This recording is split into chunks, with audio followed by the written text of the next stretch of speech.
ianao tokoa ilay mendrika ny dera sy ny ajaran'ny voninahitra.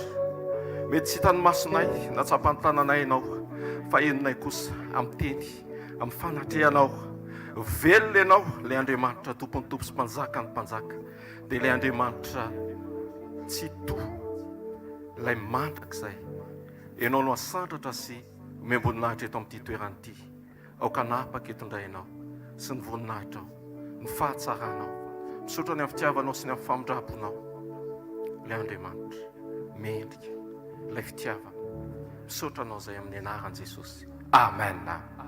Mahazo toerana vetivety fotsiny a anomana kely ianao alohan'ny andraisantsika ny tenin'Andriamanitra.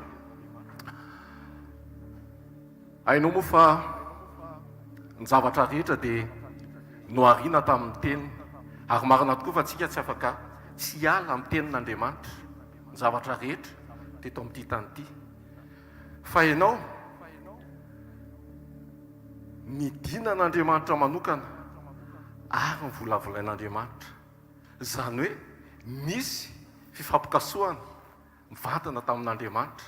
Raha vovoka ianao dia mivolavolaina, ary ilay fitaovana nampiasain'ny tenenana no nanopazany fofinaina atao anatinao. Izany hoe nanana tombony be ianao, nanana tombony be tsika. Marina fa ny teny dia nisy sy ary ny zavatra rehetra, fa ianao sady amin'ilay fitaovana, amin'ilay vavana izay manome ny aina, izay amin'ny alalan'ny teniny ihany koa manome aina ho an'izay mahazo azy ny teny, fahasalamana ho an'ny nofo rehetra, fa volavolainy tamin'ny tanany, ary tonga izy nanetry tena satria tena niodrika mikarakaranao. Androany ho ny tenin'Andriamanitra ao amin'ny Romanina toko fahasivy andininy faharaiky amby roapolo ka hatramin'ny fahatelo amby roapolo amin'ny anaran'i Jesosy. Ny mpanefy vilany va tsy manam-pahefana amin'ny tany manga, ka ny vongany iray ihany no anaovany zavatra samihafa, ny iray ho ajainy ary ny iray ataony tsinitsininy. Sahoana kosa ary Andriamanitra na dia tahany eo ny fahatezerany sy ampahafantatra ny heriny azy, dia be faharipo ka nandefitra tamin'izay fanaky ny fahatezerana vovoatra hosimbana, mba hampahafantarina koa ny hareny ny voninahiny amin'izay fanaky ny famindrapo izay namboariny raha teo ahazo voninahitra. Amen. Dio Jeremia amin'ny toko fahavalo amby folo andininy faharoa, mitsangana ka midina ao amin'ny tranony mpanefy tanimanga, ary ao any no ampandrenesako anao ny teniko. Ny tenin'i Jehovah dia teny madio tahaka ny volafotsy voarendrika, tao anaty memoka mitsorika amin'ny tany eny voadio impito. Ka raha tonga eto ianao androany, araka ny teny hoe tenin'Andriamanitra madio, afaka ny diovina amin'ny teny ianao. Ary ho antsika ato izay taizana amin'ny fomba miavaka amin'ny tenin'Andriamanitra, amin'ny fahadiovany tenin'Andriamanitra, amin'ny fanamboarana sy fanotsiana ny toetra mba ho tanteraka, dia tsy vita ny teny fa mino fa hikasika sy tena amolavolanao Andriamanitra. Fa mila antsika kosa manaiky no volavolainy teny, ho volavolain'ilay tanan'Andriamanitra, satria mino fa tsy teny fotsiny fa afaka nikasika tahaka an'izay namoronany atsika tahaka ny endriny, dia volavolainy soamerenany an'izay natiora tsara napetrany ao anatsika tsirairay avy izay. Dia eto Andriamanitra, eto ny tompo amin'ny fahaiza-manaony sy izay fitiavany sy famindrapony rehetra, hikarakara sy hamolavolatsika. Mila atsika fotsiny misokatra ao anatin'ny teny ary manaiky fa ny teny dia ilay fahamarinana tsy afaka ny asiantsika adievitra, fa eketsika amin'ny fotsotra sy amin'ny fanetreteny, manoloana ny fanatrehany sy manoloana ny fiainoantsika ny tenin'Andriamanitra. Tsy tongotsika hoe anaporofo zavatra anankiray na tsy fantatro, ohatran'ny hoe porofoy fa izao tokoa ty, tsy hany, fa tongotsika nokatra ary manaiky ho amin'ny fanatrehan'Andriamanitra andre izay teny izay teny fahamarinana, afaky ny anadio sy hamolavolatsika mba hiseho ny fahatsarany izay nataony tato anatintsika. Ao amin'ny Nomery toko fahatelo amby roapolo andininy fahasivy amby folo dia hoe Andriamanitra tsy mba olona ka handaingana zanak'olombelona ka hanenina, moa efa nilaza va izy ka tsy efainy, na efa nyteny va izy ka tsy hotoviny izy ny hatanteraka ny zavatra rehetra fa tsika tsy mila mametraka sakana manoloana an'izay fikasana ao anatintsika. Nomena ny sofiny iainona, nomena ny vavy itenenana fandroany aloha ny sofina ny asa, aloha ny fifatohana no apetraka tanteraka ao amin'ny teny mba ho feno ny tenitsika, mba ho lona ny tenitsika. Ny arabe raha ohatra hoe ny goudron iny, raha ohatra hoe misy rano mandeha amin'iny foana dia hitantsika fa megoka araka ny lalan'iny rano iny. Tsika kory tsy goudron fa tsika olona mampiasa ny tsy hoe mila lalovana ny rano elabe zany zay vao iova ny tiako tenenina anaraka ny lalan'ny rano.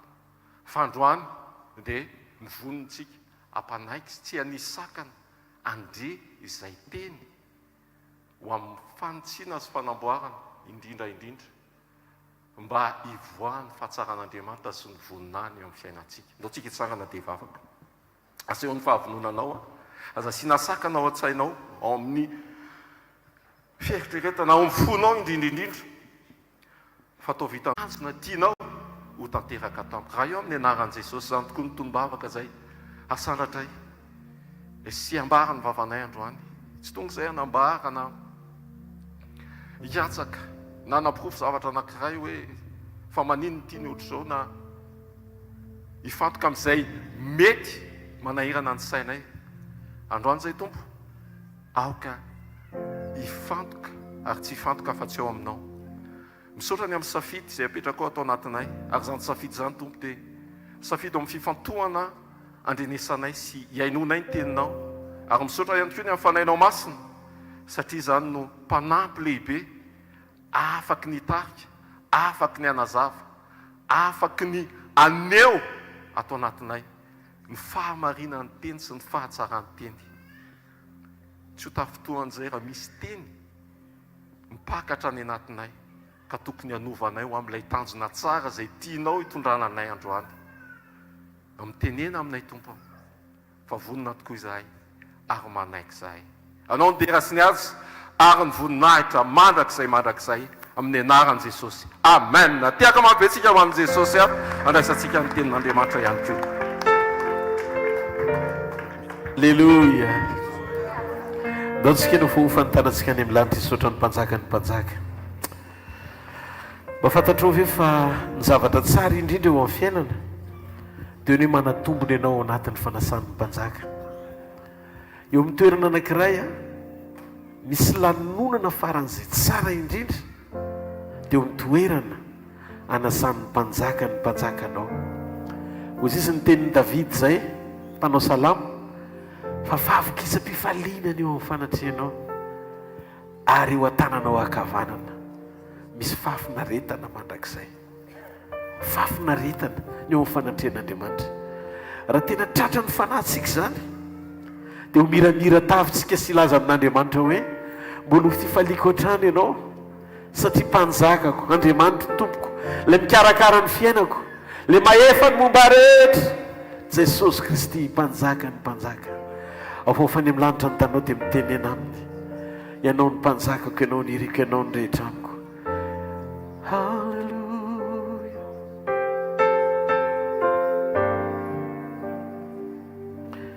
Misy mpanjaka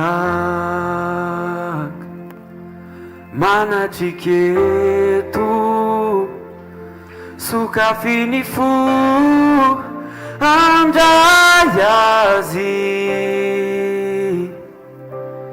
ny fiderany no anjakany ny fahasoavany no anenikantsika izy mandala ireo enta mavesatra ireo amboara rehetreo atongony misy anarana ambony anarana rehetra Jesosy Kristy mpanjakany mpanjaka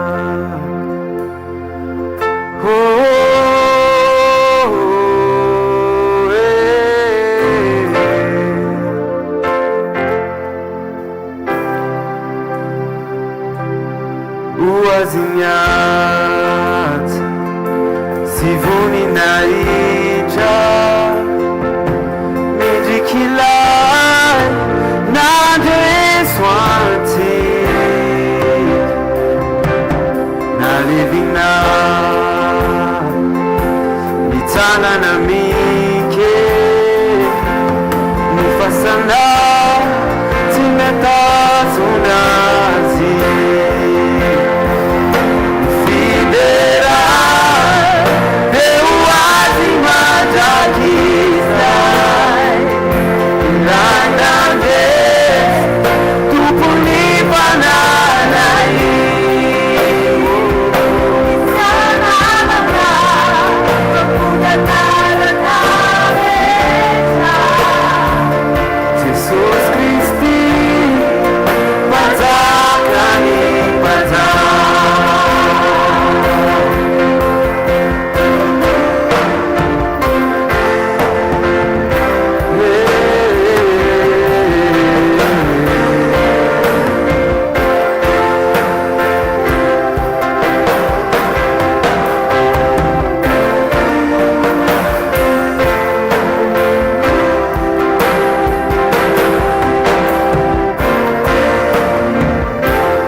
Aitazisik niranumas ufafani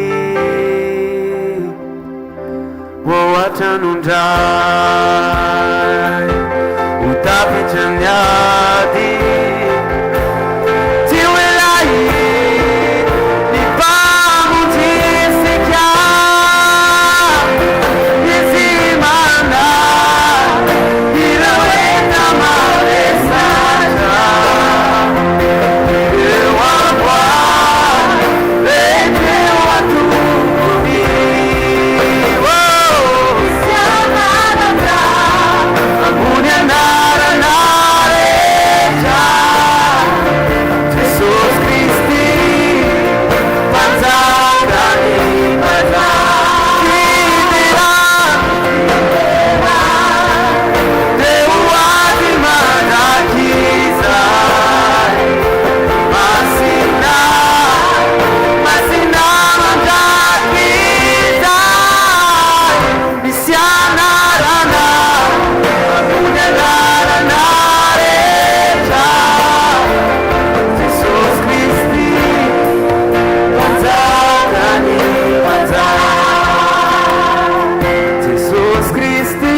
Jesus Christi panjakany panjaka loatsika no fofantanantsika any amin'ny lanitra teny amin'Andriamanitra manjaka eto androany Jesosy aoka ny voninahitra ao ny izy seho eto aoka tsisy feo hafa ankoatra ny feo anao aza vela izy tombony mihoatra ankoatra izay tianao holazaina aza vela ho latsaka izay fanambarana tianao ambara anao zao fotoana zao Jesosy tario tanteraka izay dia anehoany profim-panehoam-pamantarana ao ambadiky ny fahamarinany teny mpanovana izy fiatraikany eo am-pony izay miaino anova ny fiainany ray manontolo Andriamanitra manomboka eo fiainam-pananay eo amin'ny ainay sy mombanay ray manontolo mba isy isandrata ny anaranao rery mandrakizay dia ho afa-po ianao lay mitoetra miseza fiandrianana satria izay tianao mitanteraka ary ny sitraponao a no toavina mandrakizay amin'ny anaran' Jesosy amen naotsika itiantanana mafy eo atombo a megavy ianao ahazo toe ry fiangonan'i jesosy kristy a tiako mampafantatra antsika fa efa tena akaiky ny fotoa mpampakarana.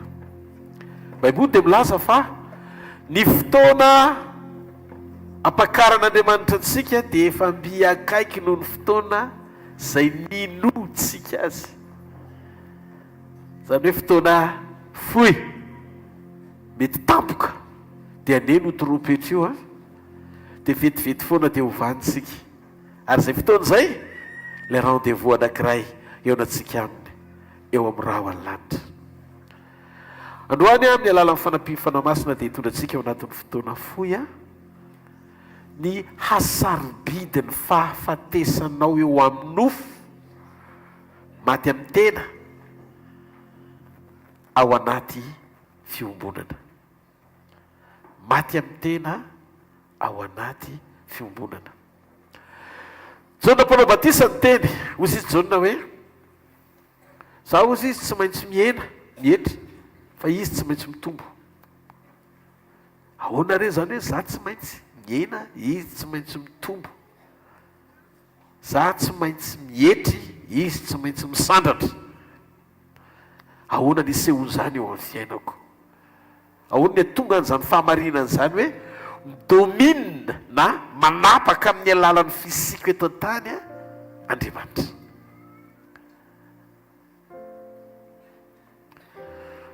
Efa nisy fotoana nyzara tamintsika ny amin'ny Jaona toko fairaika ambin'ny folo ny andiny fasivy amin'ny telopolo ka hatramin'ny andiny faefatra amby efapolo homanitsika fa ny nahafatesan'ny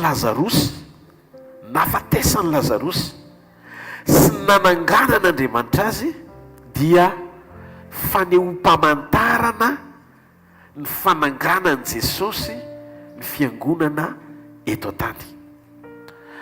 Jesosy nitsangana tamin'ny andro fahatelo, nitsangana tamin'ny maty izy tamin'ny andro fahatelo, fa ny fiangonana dia natsangana tamin'ny andro fahaefatra.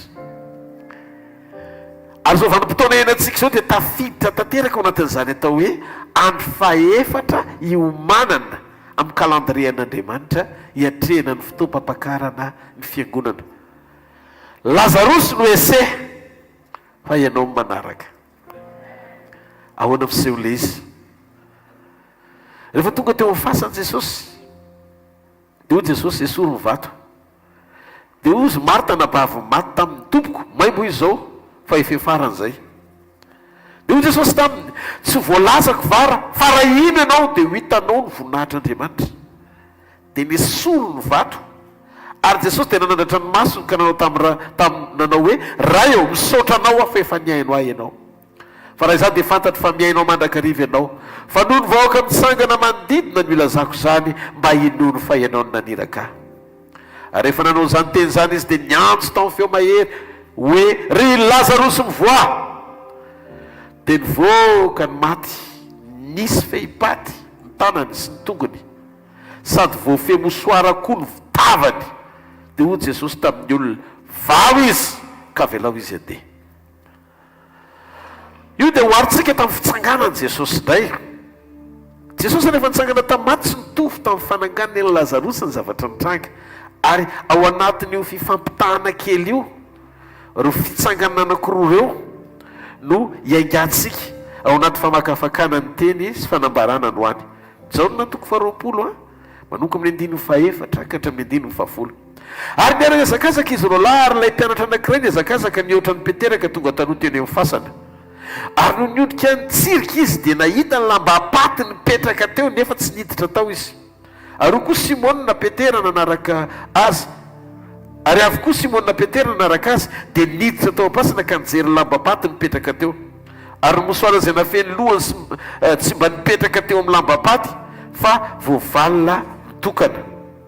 Ary tamin'izay dia niditra koa ny mpianatra anankiray izay tonga taloha teo amin'ny fasana ary nahita kanino fa tsy mbola fantany soratra masina fa tsy maintsy hitsangana maty Jesosy. Dia lasindray ny mpianatra nody tany aminy. Teto nahitako fa rehefa nitsangana Lazarosy natsangan'i Jesosy tamin'ny maty dia mbola nisy fehipaty ny tavany, ny tanany ary ny tongony voafatotra daholo. Nahavariana nefa tafavoaka teo ivelany Lazarosy tsy nisy mibata. rehefa nandre ny feo an'andriamanitra ny antso ny anarany. Zavatra anankiray any tiako ho fantatsika fa ny fasana any Israely any tsy hoe tonga dia mahitsy ianao dia misokatra ny varavaram-pasana dia io le maty, fa mbola misy tohatra midina ao ambany fasana, misy tohatra midina. Izany hoe mibataille teny avy ao am-pasana. Lazarosy navoaka ny eo ivelany. Raha mbola eto tany ianao ry fiangonana dia mila zaka ny teny ianao, hoentin'le fiainana ho tafajoro. Ny rôlina ny teny aloha zany dia mampijoro anao fa tsy maiky ny anafaka anao amin'izay tontolo ilanao fanampiana avy aminy aloha. Tsy le zavatra eo ivelany hovahana fa le fiainana tafiditra manangana anao tsy mahareteka ao n'Andriamanitra. Inona ny zavatra tian'Andriamanitra ho tenenina? Jesosy niantso ny Lazarosy, tonga Lazarosy dia nitsangana sy nijoro, fa mbola voafatotra ihany ny tavany, fa nila mpanampy izy amazy. Inona kay ny dikan'izany? Inona ny dikan'izany? Fa nga tsy vitan'le teny mibata azy tonga teo am-baravaram-pasana ny namany fatorana mba tonga azy ho libra. Ry fiangonanao, raha mbola eto an-tany ianao dia tsarovy fa Jesosy mamelona sy manangana anao, fa izy maniraka ny iraka izay irahany anampy anao hiala amin'ny fatorana, mangenja anao amin'izay zavatra rehetra mbola mety manelingelina ny fahafahanao iombona aminy. Izy ireo iraka ireo, voalohany ny iraka tsy hita maso alefan'i Jesosy anampy ny fiangonana aloha dia ny fanamasina. Alefan'Andriamanitra ny fanahany, satria izay manana ny fanahany tompo ny misy fahafahana. Izy ireo iraka ireo, misy iraka hita maso. Ny iraka hita maso, ny fandefasan'Andriamanitra, ny ministera 5. Zareo boky ny Efesiana toko 4. Efesiana toko 4 ny 1:12 ka hatramin'ny 1:12. Ary izy nanome ny sasany apôstôly, ary ny sasany ho mpaminany, ary ny sasany ho evanjelista, ary ny sasany ho mpiandry sy mpampianatra. Inona ny tanjony? 1:12 ho fanatanterahana ny olona masina ho amin'ny asa fanompoana amin'ny fiangonana, ho amin'ny fampandrosoana ny tenan'i Kristy. Tsy afaka mandroso ny olona voafatotra, noho izany maniraka ny ministera 5 Andriamanitra hitondra ny teny fiainana ahatonga izay mbola voafatotra efa natsanga ny teny. Alleluia! Ho afaka amin'izay fatorana misy azy. Natao izany ho fampijoroana sy fahataterahan'ny fiangonana, satria mila azontsika antoka fa ny fiangonana mpakarin'i Jesosy Kristy dia fiangonana afaka, votsitra tsara no iray latabatra aminy. Saka io sy rehefa natsanga ny teny dia voafatotra dia zao nataony dia niray latabatra amin'ny tompo izy, tsy afaka mipetraka ny olona voafatotra. Fa tsy maintsy mivahana aloha afaka mandeha vao afaka mipetraka eny amin'ny latabatra. Tsika koa ohatra izany, vao maneno ny trompetra sy ny feonaraka anjelin'Andriamanitra dia eny amin'ny raha manlandy tsika, ny tompo mitsena antsika eny. Ary avy eo sika hoentiny eo amin'ny latabatra tahaka ny Lazarosy miara-mipetraka sy mihinana aminy. Zao tsy nahita ny Lazarosy hoe averiko indray, rehefa avy natsangana tamin'ny maty dia nanao fahagagana be, no nandeha nitory filazantsara akory azy.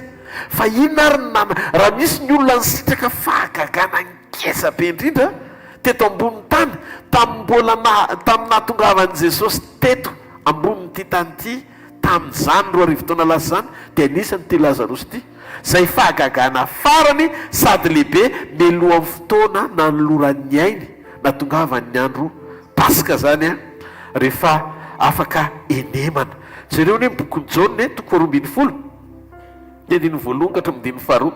Ary rehefa enemana ny sisa tsy tonga ny Pasika, Jesosy dia tonga tamin'ny Betania izay nitoeran'ny Lazarosy ilay natsangany tamin'ny maty. Dia nanao fanasana ho an'i Jesosy tao izy, ary Marta no nanompo fa Lazarosy no anankiray tamin'izay niara-mipetraka nihinana taminy. Lazarosy efa afaka mipetraka sy miara-misakafo tamin'i Jesosy no hita teo, fa tsy Lazarosy voafatotra. Izany mahatonga anay irana hitondra teny. sady teny mpananganana anao avy aminy ny teny mpanafana anao amin'ny fatorana.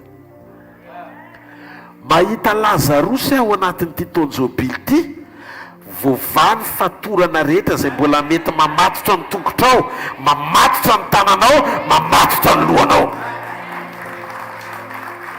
Inona reo fatorana any amin'ny loha? Ny fatorany fisainsainana maloto, ny fieritreretana ratsy, ny fatorany fitenitenena pona. Inona ny fatorany eo amin'ny tanana? Hitantsika eo amin'ny jona toko 1:20 zany 4:7. Nisy fatorana teo amin'ny tanana Lazarosy, tanana voafatotra, tanana mangalatra, tanana ampiasaina amin'ny zavatra tsy tokony ilàn'Andriamanitra azy.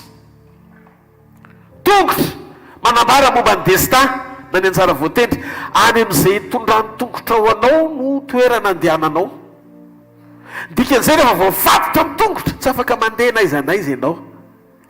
Be dia be zany ny olona efa natsanga ny teny fiainana, fa tsy tonga any amin'ny anjara voatendry ilàn'Andriamanitra satria mbola voafatotra ny tongony.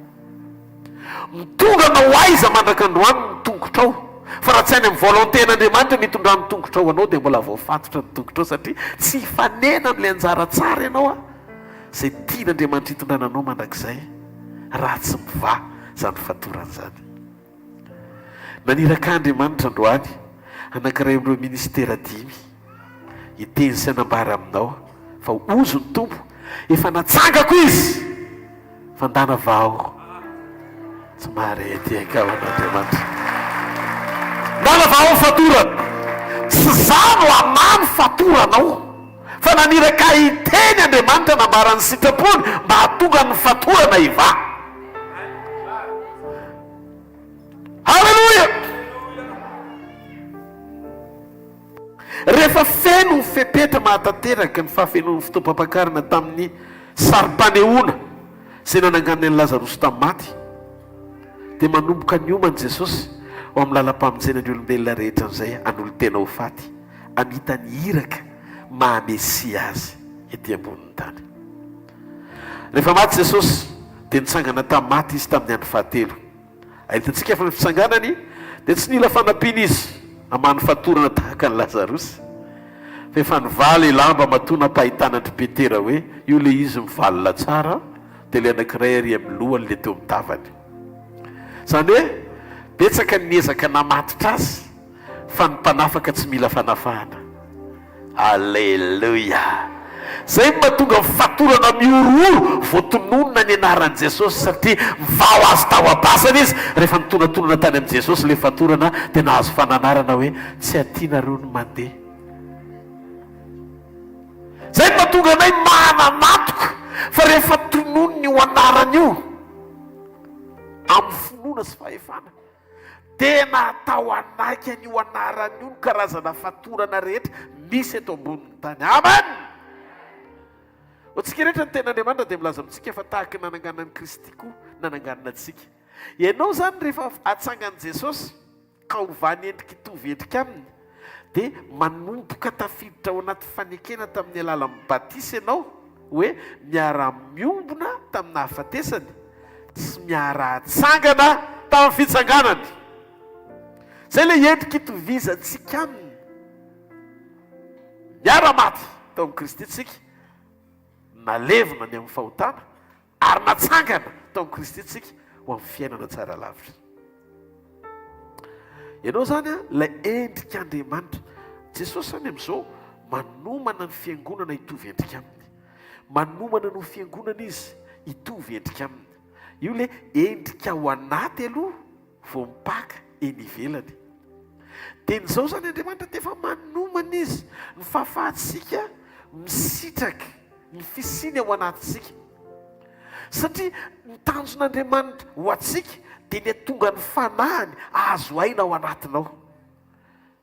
Ny fanahy masina nefa averiko indray tsy mahafantatra nofo akoatran'i Jesosy, satria Jesosy nafeno ny fepetra takian'Andriamanitra, maneho lay endriky ny fahataterahany izy Andriamanitra zato isan-jato satria jesosy na olombelona azy dia olona tsy niaina tao anaty otana nitorotoronona tamin'ny otana nahalala ota fa izy le olona nofo amandra naseho teto an-tany mafeno mifepetra ny fahatanteran'Andriamanitra zato isan-jato dia tao anatin'izay fahatanteran'izay ny fanamasina nahazo aina tao amin'i Jesosy.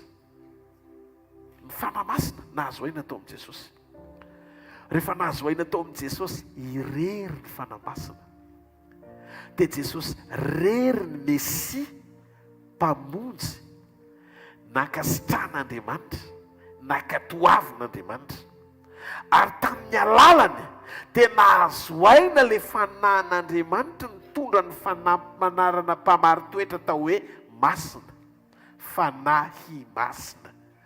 Talohany natao amin'i Jesosy ny fanahin'Andriamanitra dia antsoina hoe fanahin'Andriamanitra izy na fanahin'ny Elia izy na fanahy tao amin'ny Mosesy izy fa mbola tsy natsoina hoe fanahy masina mihitsy izy tany amin'ny testamenta taloha. Fa rehefa nahazo aina sy nafeno fepetra tao amin'i Jesosy naneho an'ilay endriky ny fahamasinana tsisy latsaka fa tamin'ny fahafenony ny fanahin'Andriamanitra dia nantsoina hoe fanahy masina izy. Ny fanahy masina zany dia fanahin'i Jesosy Kristy. Zay no mahatonga antsika ianao rehefa lavo tamin'ny alalan'ny Adama rehefa nandova fahotana tamin'ny alalan'ny Adama teo amin'ny nofo isika dia Andriamanitra tsy namonjy an'ity nofo ity ary eto ny tiako anairana anao efa nizaraika ty fa hiditra lalindalina kokoa rehefa avy eo hijerytsika ny fampitahana anankiroa mba hatafiditra tsara anao anaty fiombonana tsy ho tompo-trano mihono na vahiny amin'ny fahamarinana ianao amin'izay fa sady olona ahery tsara ao amin'ny tompo a ny joro tsara ao amin'ny tompo a ny alala tsara an'Andriamanitra ary ao tsara ty fampianarana ty nofo ty tsy namanao fa ty nofo ty andao anao na ty vovoka na ty ovaina hitafiny tsy fahalovana rehefa neny ny trompetra noho izany io nofo izay atao hoe fahavalon'Andriamanitra io no nyreseny Jesosy tao am-pasana fa raha tsy nitafy nofo ianao nanota dia tsy nila maty teo amin'ny toeranao Jesosy amonjy anao sy anomana anao hitafy ilay endriky ny tsy fahalovana amin'ny fotoana hiverenany rehefa ho rava tsy ho fiainanao eo nofo. Zany maharatsy ny olona te hiazakazaka hanompo an'Andriamanitra nefa tsy afaka amin'ny nofo. Ny examen faratapo indrindra ahafahany fanamasina mahazo aina ao anatinao rehefa miara-miombo-po ianao sy Andriamanitra zay le communion miombo-po ianao sy Andriamanitra ho iray fahavalo mana fahavalo iraisana tsy ny devoly aloha fa ty nofo ty nofo ty aloha ny fahavalo iraisantsika amin'Andriamanitra.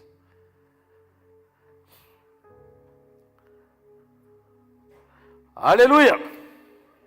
Rehefa hiverina manko Jesosy mitety fasana izy tsy mila mitety fasana izy tsy mila mitety fasana izy miantso hoe Lazara mivoa na hoe dokany fasanao indray izy rehefa ianona mivoa le fasan-drazana efa nana izy raha lany andro izy raha hitety fasana tsy izay tsony ny hatongavany manomana izy amin'izao ampiditra ao anatiny ty nofo atao hoe tanty tranolay ty tsy tia ny fanorenana tsy beton ty le beton mpanorenana dia ny nofo Jesosy taoriany fitsanganana sy nandreseny teo amin'ny toerantsika.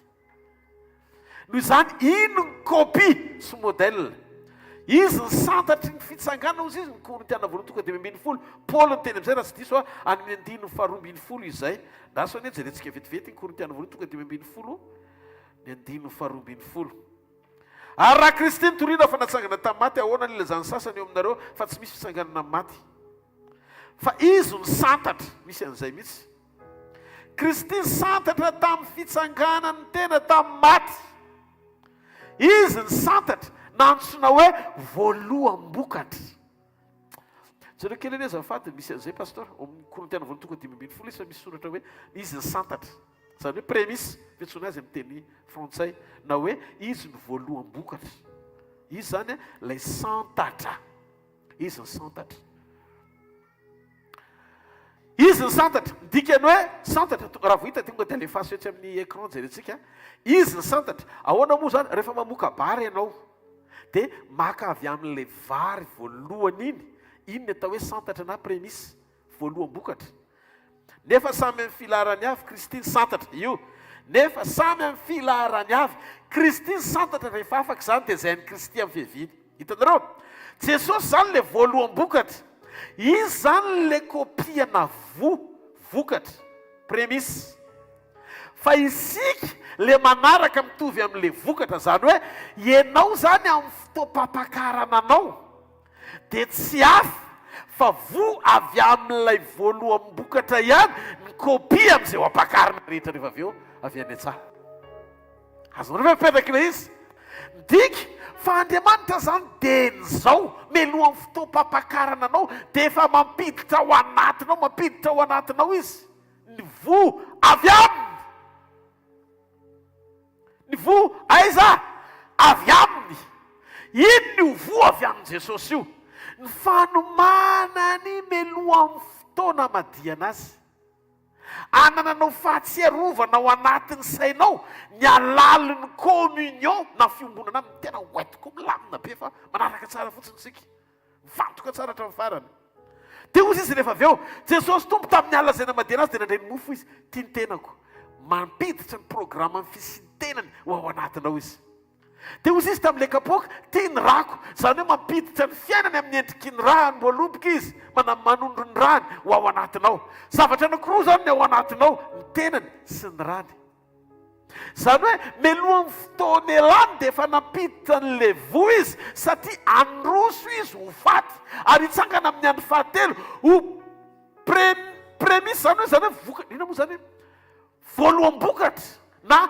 voalohany santatra ho an'Andriamanitra taoriany fitsanganany tamin'ny maty teotrao tsara tanan'izay maharaka de zao satria ny fanamasina tsy mahafantatra olona afa-tsy Jesosy ny mpamonjy izy ny tanteraka tsy tanteraka ny fanehoana ho masina ny fanara tao amin'ny olona mety miova tahaka Andrely sy Moizy mety nampiasaina be fa tsy nafen'ny fepetra ao anatin'ny atao hoe perfection takian'Andriamanitra nanana amin'ny fijoroana amin'ny fanompona amin'ny toe-panahy mba fantatrareo ve fa zany mahatonga ny fanamasina ho masina tao amin'ny Kristy satria Jesosy reny ny olombelona tanteraka teto ambony tany nety tamin'Andriamanitra sady Andriamanitra raha teo de ozy izy Andriamanitra ho ao amin'ny olo koa mitoetra tao anatisika izy ary tamana amin'ny fanamasina satria tsy le nofo be tsony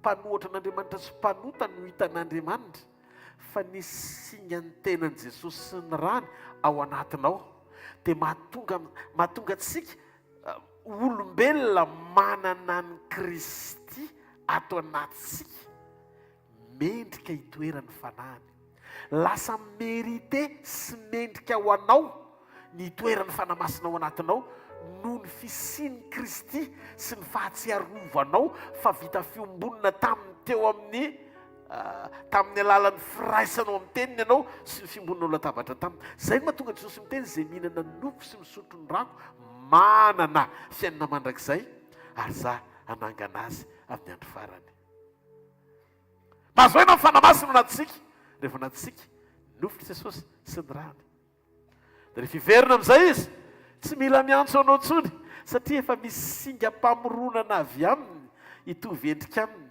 atonga anao ho vokatra mitovy tamin'ny fitsanganany ao anatinao zay le santatra halleloia izy ny santatra ianao ny vokatra manaraka ka rehefa tonga ny fotoam-pitsinjana amin'ny fiangonana ny santatra efa lasa aloha fa ny ambony rehetra manaraka doly amin'izay fa efa miakatra ny vokatra tehiteny aminao azany amin'izao fotoana izao nanomboka tamin'ny fotoana nisanganan'i Jesosy tamin'ny maty sy ny akarany ho any an-danitra nefa tonga any amin'Andriamanitra le santatra nanomboka teo zany no efa masaka mivokatra de teo amin'izay natonga an' Jesosy nyresaka tamin'ny mpianatra rehefa nandeha teny tsara zareo de ninana salohim-bary ny mpianatra de ozy Jesosy hoe wow zareo izy fa efa masaka efa tokony jinjaina amin'izay fa efa masaka mivokatra zany hoe tafiditra ao anatin'ny periode ny fijinjana isika fiangonana fotoam-pijinjana tokony homanana amasaka tsara antsika iomana ho amin'ny fotoam-pampakarana amin'izay.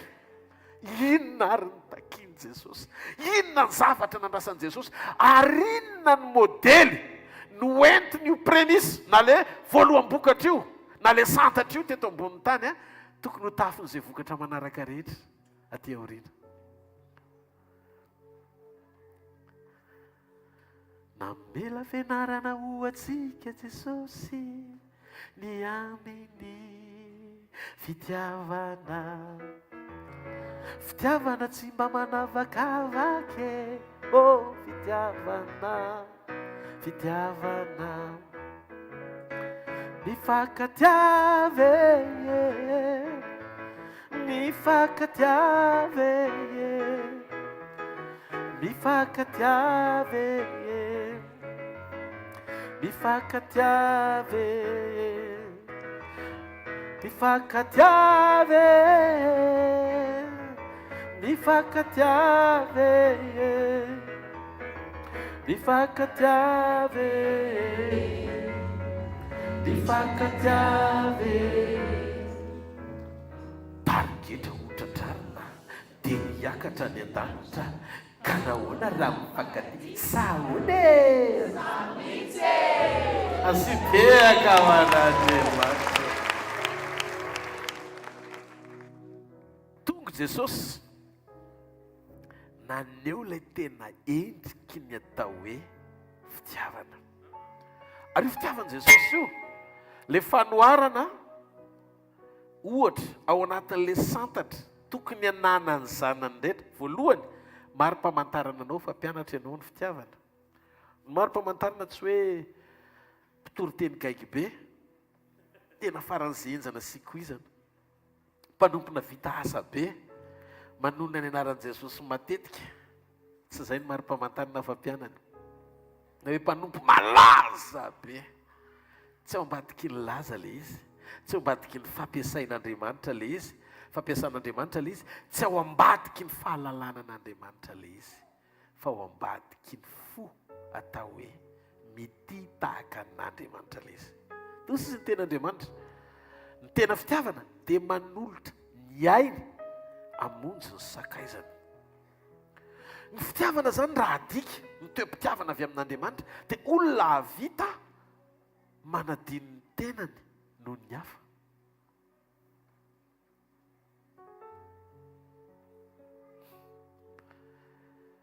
Zany mahatonga antsika mionona amin'ny fiombonana sy miray fo saina ary fanahy amin'i Jesosy dia ny ety ambonin'ny tany.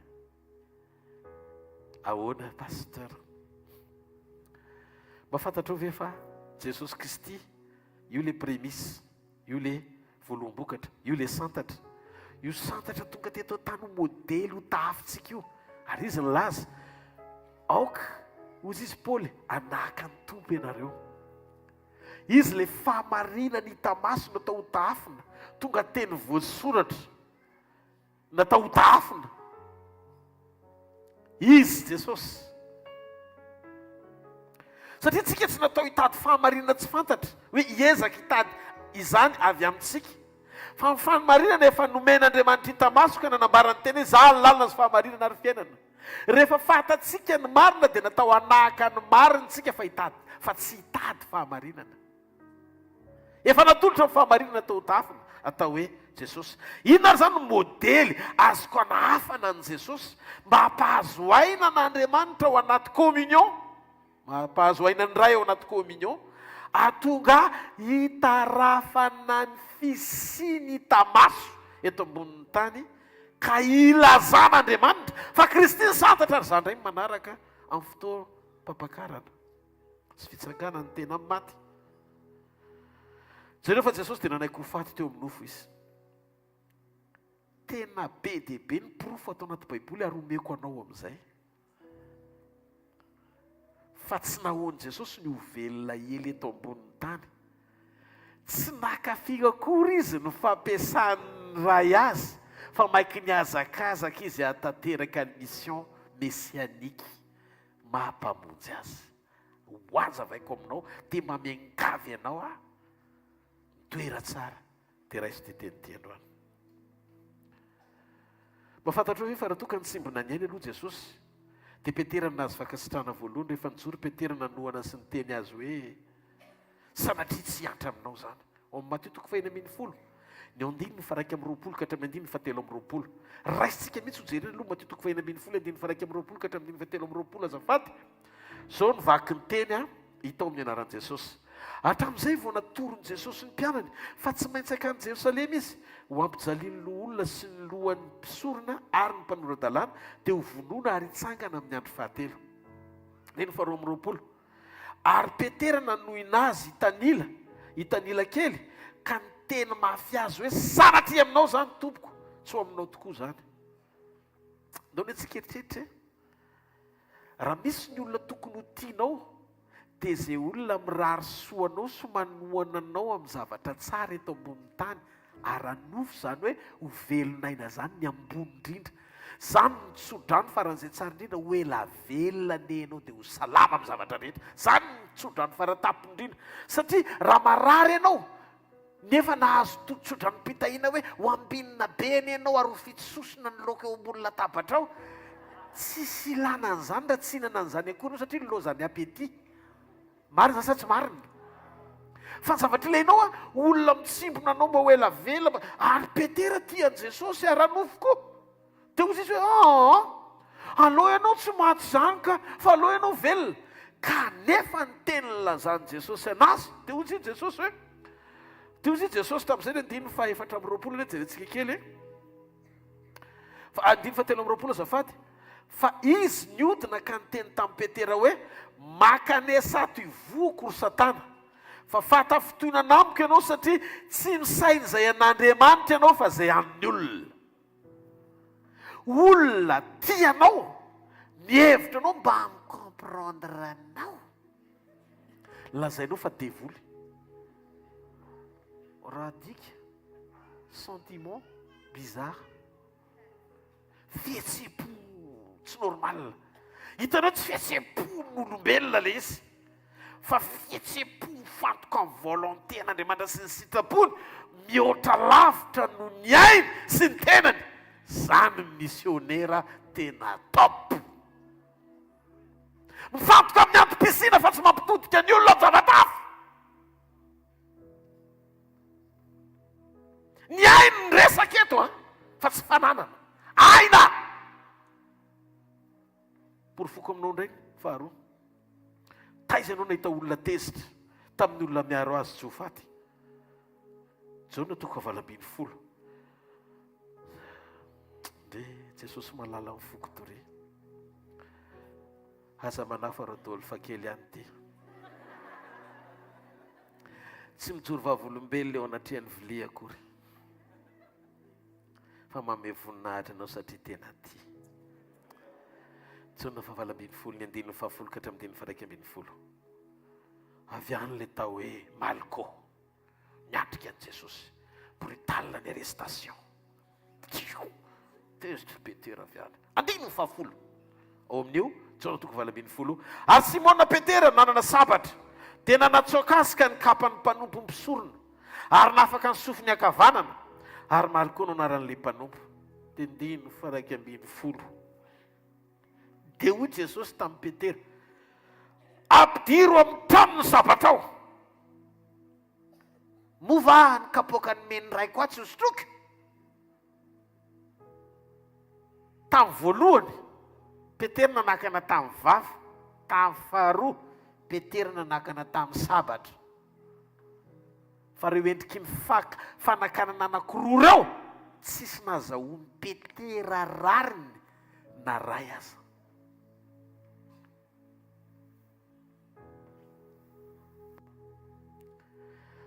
taitra be namaky an'io teny io dia tena mifantoka teo ane isika Jesosy tsy nametraka amin'ny fihetsem-pony teo amin'ny nofo mihitsy mibanjina izy niraka sy mission natongavany satria raha adika reo tenindroa reo dia tonga ho faty izy ianao zao mety manana tanjona anankiray ohatra inona kay tianao hono mbola zaza ny ho tonga ingénieur ohatra na bâtiment tsy fantatro pilote zay natongavanao eto an-tany ho pilote tsy fantatrina natongavanao eto tany ko pilote d'avion io a mety mieritreritra koa ianao hoe ny atongavako hoe tena ho mpanao mofo faran'izay enjana indrindra eto ambonin'ny tany. Ina natongavanao maintsy ny colonel ho KFC. Fa rehefa mipoitra avy any Jesosy, aninona tianao ho faty?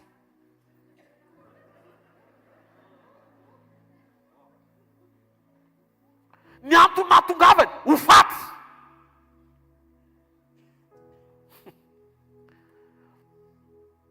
Lay nofo omboana ny namaika azy fa tsy ny hovelona ela be eto tany eto amin'ity nofo ity tsy akory.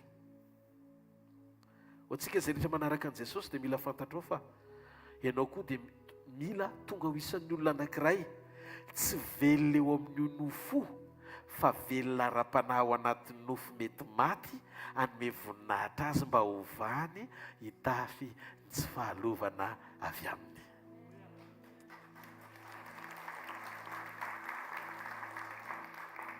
Jereo Jesosy Kristy fa nandresy izy ireo fakam-panahy sy faharatsiana rehetra tiany Satana ny sariana azy teo amin'ny nofo. Dia jereo fa feno fepetra ra-pahamasinana ny ainany ka natonga tsy potika narava fa izy rery mifanatitra sakrifisy velona taorinany nanolorana azy ho an'Andriamanitra. Izy rery. Ny olo tapa-doha rehetra latsaka ny rano, maty daholo.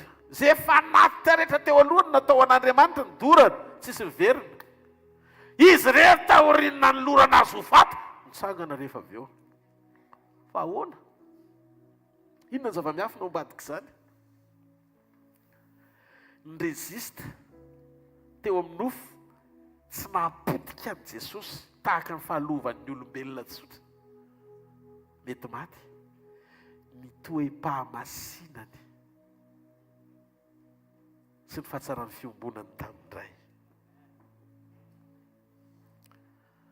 Nandresy izy ireo fakam-panahy. Nandresy izy ny faharatsiana rehetra tiany Satana ny sarena. Sao dia eritreretinao fa tsy niasa mafy mihitsy koa Satana nakafana azy. Fa izay mahatonga amin'ny bokin'ny Hebreo milaza fa izay nalay mpanahy ka nandresy fakam-panahy koa no mitorana izy no miady ho anareo. Amin'ny fotoanany fakam-panahy izay miantso azy dia mahavita mampandresy izay alay mpanahy koa izy amin'ny alalan'ny finoantsika azy sy finoantsika ny anarany. Velona mandrakizay izy.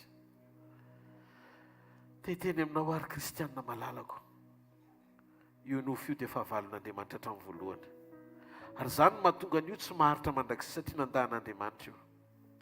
Io mantsy fitaovan'ny Satana mora akaiky be mihitsy satria io nefa lavony hatrany amin'ny Adamo. Dia reto ny zavatra mbola pirofom-panehoam-pamantarana fa mbola tsy afaka isika raha toa ka mbola ao ireto toetra ireto. Ty teny ianao. Mora miala amin'ny zavatra tsisy dikany. Fiara kely mety tapo motera afaka 2 volana ry no metranao ny fonao.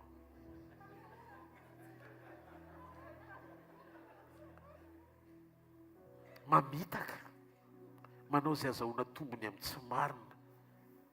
Mangalatra mihitsy mba hatafita. Dia hoy izy Satana avy aty aminay fa izay tsy fetsifetsy tsy tafavoaka. Miavonavona mihevin-tena ho zavatra satria faratapony amin'ny fahalalana. Nefa sy toky ara-tsaina fotsiny fa tsy zavatra iainanao na ray ihany satria eo amin'ny nofo be io ihany ianao. Pakala faran'izay zokiny nefa mba mitory fitiavana faran'izay enjana.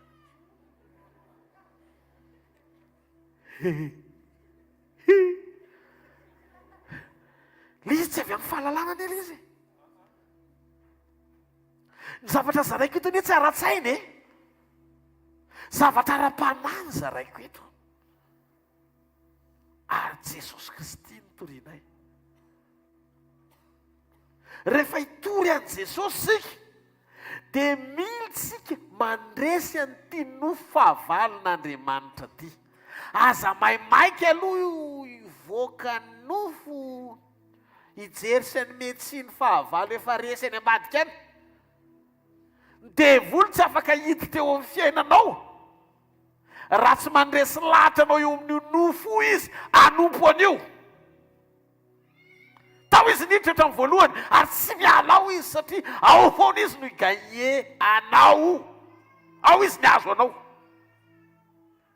noho izany aza mailaka hoe tena devoly indray ty mitsanga ty asany devoly eo ny asany devoly fa ny asany devoly faranzenjana indrindra azo natao tsy hoe mampahory sy mamily lalana amin'ny fifatoana amin'ny zavatra feny ivelana izy fa miezaka misintona izy mampiditra programa ara-pifatoana mamily lalana amin'ny fomba fijerinao hifantoka ao amin'ny nofo tonga anao ho ty tena mandrakizay ho mora tezitra sy mialina mandrakizay ho mpamitaka mandrakizay mba fantatrareo moa izy toana teto nitoro mikasika momba ny hafa hoe afandiovana le izy raha sedra mpanomanina anao hijoro amin'le tanjona tian'Andriamanitra hijoronao ao anaty fizantoetra afandiovana izy fa lasa afim-pitsarana le izy tahaka ny any amin'ny elo zay miandry ny satana sy ny forongony ary ireo zay nanaiky anompo ny devoly sy anao ny sitrapony teto ambon'ny tany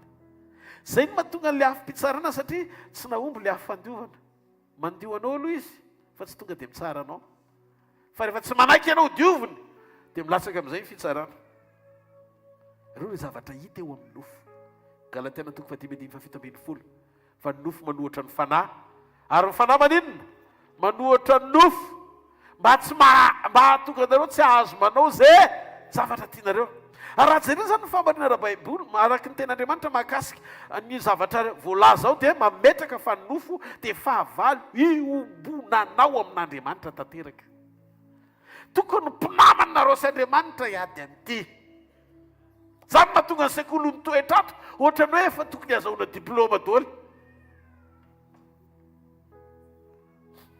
ditanao rehefa manomboka malaina le nofo iova dia tia metraka fampianarana ho azy amin'izay izy dia anao no lazay ny fataraiky fa izy ny tampaizana amin'ny fahalalana nefa izy tsy te hiova eo amin'ilay toerana tian'Andriamanitra nygotana azy rehefa iverina anie Jesosy Jesosy tsy hamaritra hoe firy ny olona ny haino anao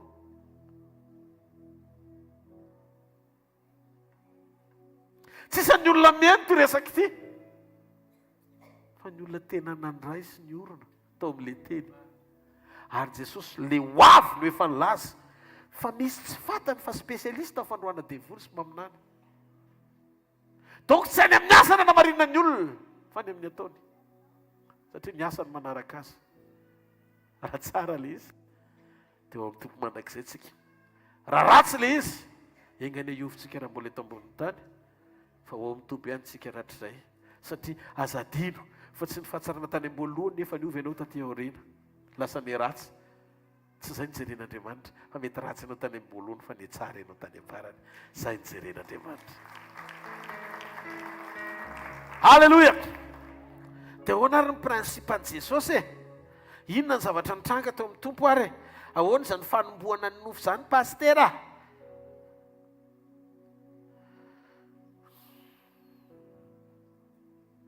oraizitsika ny fanananandra ny manitratsika nananganan'Andriamanitra nananganan'Andriamanitratsika ho zanany afa-tsika iantso azy hoe raio alonaloletoko tsy nandalo tena tsy fiangonana katolika mihitsy ka ireto averitsika oraizitsika ny nananganan'Andriamanitratsika nananganan'Andriamanitratsika ho zanany afa-tsika iantso azy hoe raio zay aloha raina izay any an-danitra ho amasina lenaranao ho tongany ny fanjakanao ho tanterakane ny sitraponao mety atany tagnany anany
ary novonoiny jesosy ilazainy io nysoratanany didy zay ny ampangatsika dia nesorony tsy eo mihitsy izany ka nomboany tamin'ny hazo fijaliana izy eo amin'ny hazo fijaliana mifantsika fa izy nanombo nofony teo amin'ny hazo fijaliana nitondra ny condamnation anao ohatra ny hoe misy jesosy anankiroa jesosy eo amin'ny hazo anankiray mifantsika fa jesosy tsy eo amin'ny hazo manombo ny didy mpanamelohana anao eo amin'ny tenany teo amin'ny hazo fijaliana jesosy ray le kopaka be eo amin'ny nofo jesosy ray manampy ny romanina manombo azy asy ve zany révélation zany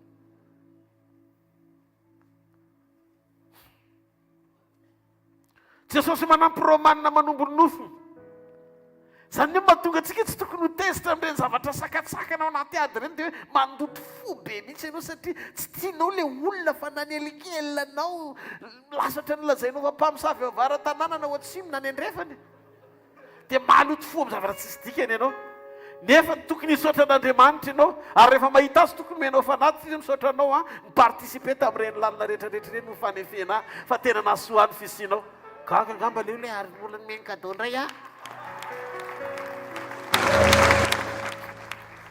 raha diky mety any ny jiosy ny teny tamin'i jesosy hoe izy omboy ho anahy io fa androany raha zany tamin'izany satria manana révélation fa mifanomboana an' jesosy ny famonjena dia izy hoe omboy ho ahy izy fa hisolo ahy maninona no miteny an'izany satria petera nanakana bedy tiany ahy zany anoana misy zavatra tsy azonareo le zavatra tiako zaraina andraso aloha averiko kely petera nanakana azy tsy ho faty bediny ko maninona moa zany tsy hanangatanana hoe omboy e satria za manana révélation fa zay natongavany ka raha contre volonté n'Andriamanitra natonga ny satana mahatonga ny petera ho satana le hanakana azy tsy ho faty mety mahazo tehaka amin'ny anjely be dia be hoe tena bravo fa matakatra le ty tsy mary tehaka ao an'Andriamanitra marina ane zany e marina za zavatra teneniko anareo zany satria tonga ho faty izy tena mission antanteraka ny ho faty teo amin'ny hazo fijaliana ho antsika hamonjy antsika raisony Luc 4:20 ane vetivety fotsiny Luc 24 ny andiny fafito ny zanak'olona tsy maintsy ny zanak'olona tsy maintsy atolotra eo tanam-panotaka ombona amin'ny hazo fijaliana ary hitsangana amin'ny andro fahatelo tsy maintsy izy tena n'izao mihitsy no ny teny za tsy maintsy atolotra eo tanam-panota ka ombona amin'ny hazo fijaliana dia izy ny anakana azy amin'ny zavatra tsy maintsy izorany fa ny zavatra nahavariana tamin'i jesosy tsy mba nananady tamin'olona mpanoto zany mihitsy izy teto an-tany nijoro izy ho mpamonjy tena nijoro izy ho mpamonjy andreny sady tsy nanoatra mihitsy satria tonga hamonjy izy ianao raha mbola voafatotry ny ota dia tsy tonga nana fomba honena mpanota fa ny olona afaka sady efa marina zay ihany ny olona afaka anarina tsy afaka anarina ny afo zany ianao raha mbola ao anatin'le lavaka samy ao anaty lavaka nareo ka amin'ny fomba hoana izy nisitona dia ianao ao anaty lavaka ihany no miteny hoe za mpamonjy mbola ao ary ianaoko asa mazonareo ve le zavatra tiako ampitay fa ianao rehefa mahatsapa ao anatinao tena tsapanao ao anaty fa maivany ianao misy olona manao tsinitsiny ianao madio fo ianao manomboka tafavoaka ny lavaka ianao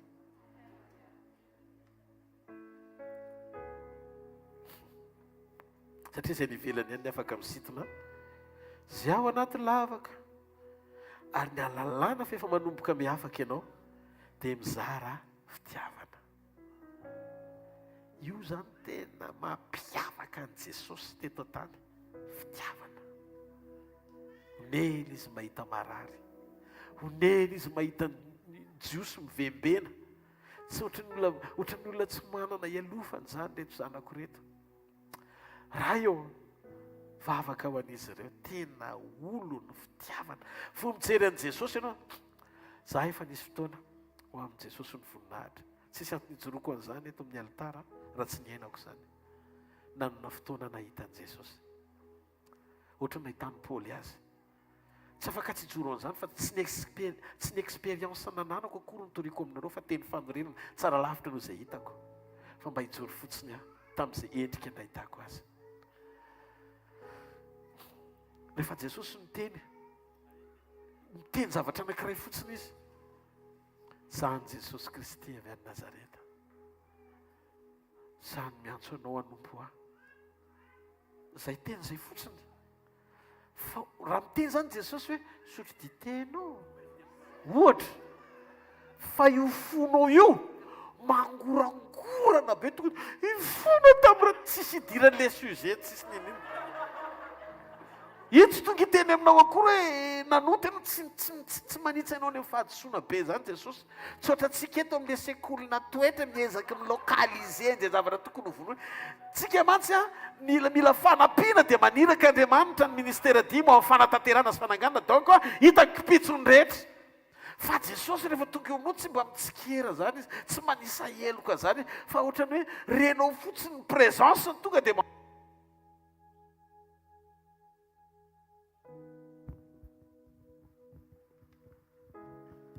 mamango fonao le présence dia zao ny zavatra mitranga tonga dia kopaka ianao le kopaka tsy tafatsangana ianao tonga dia renona toy ny fonao zany hoe Jesosy tsy mendrika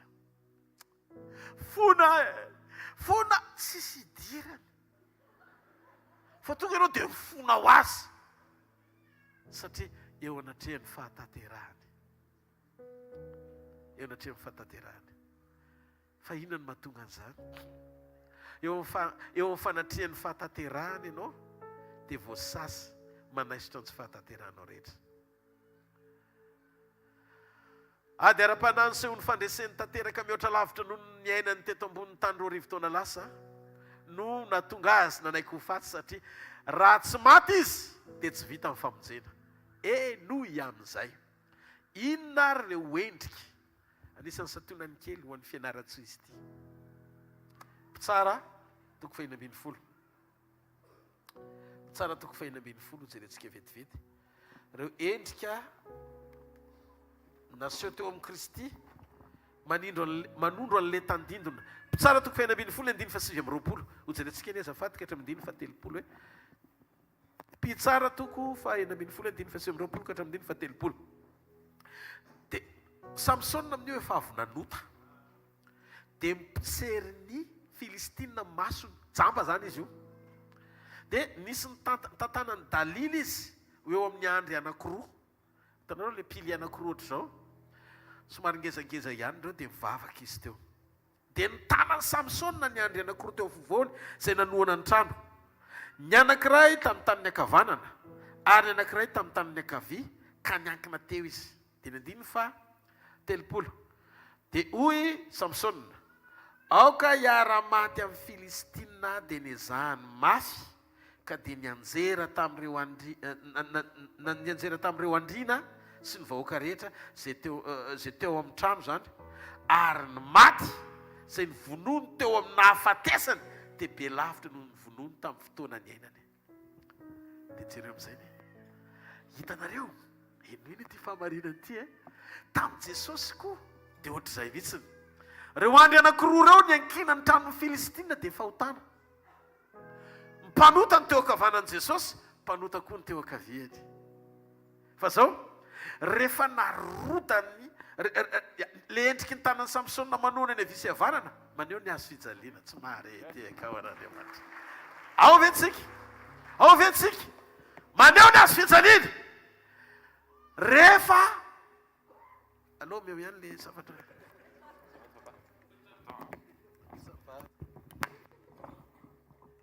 alleloia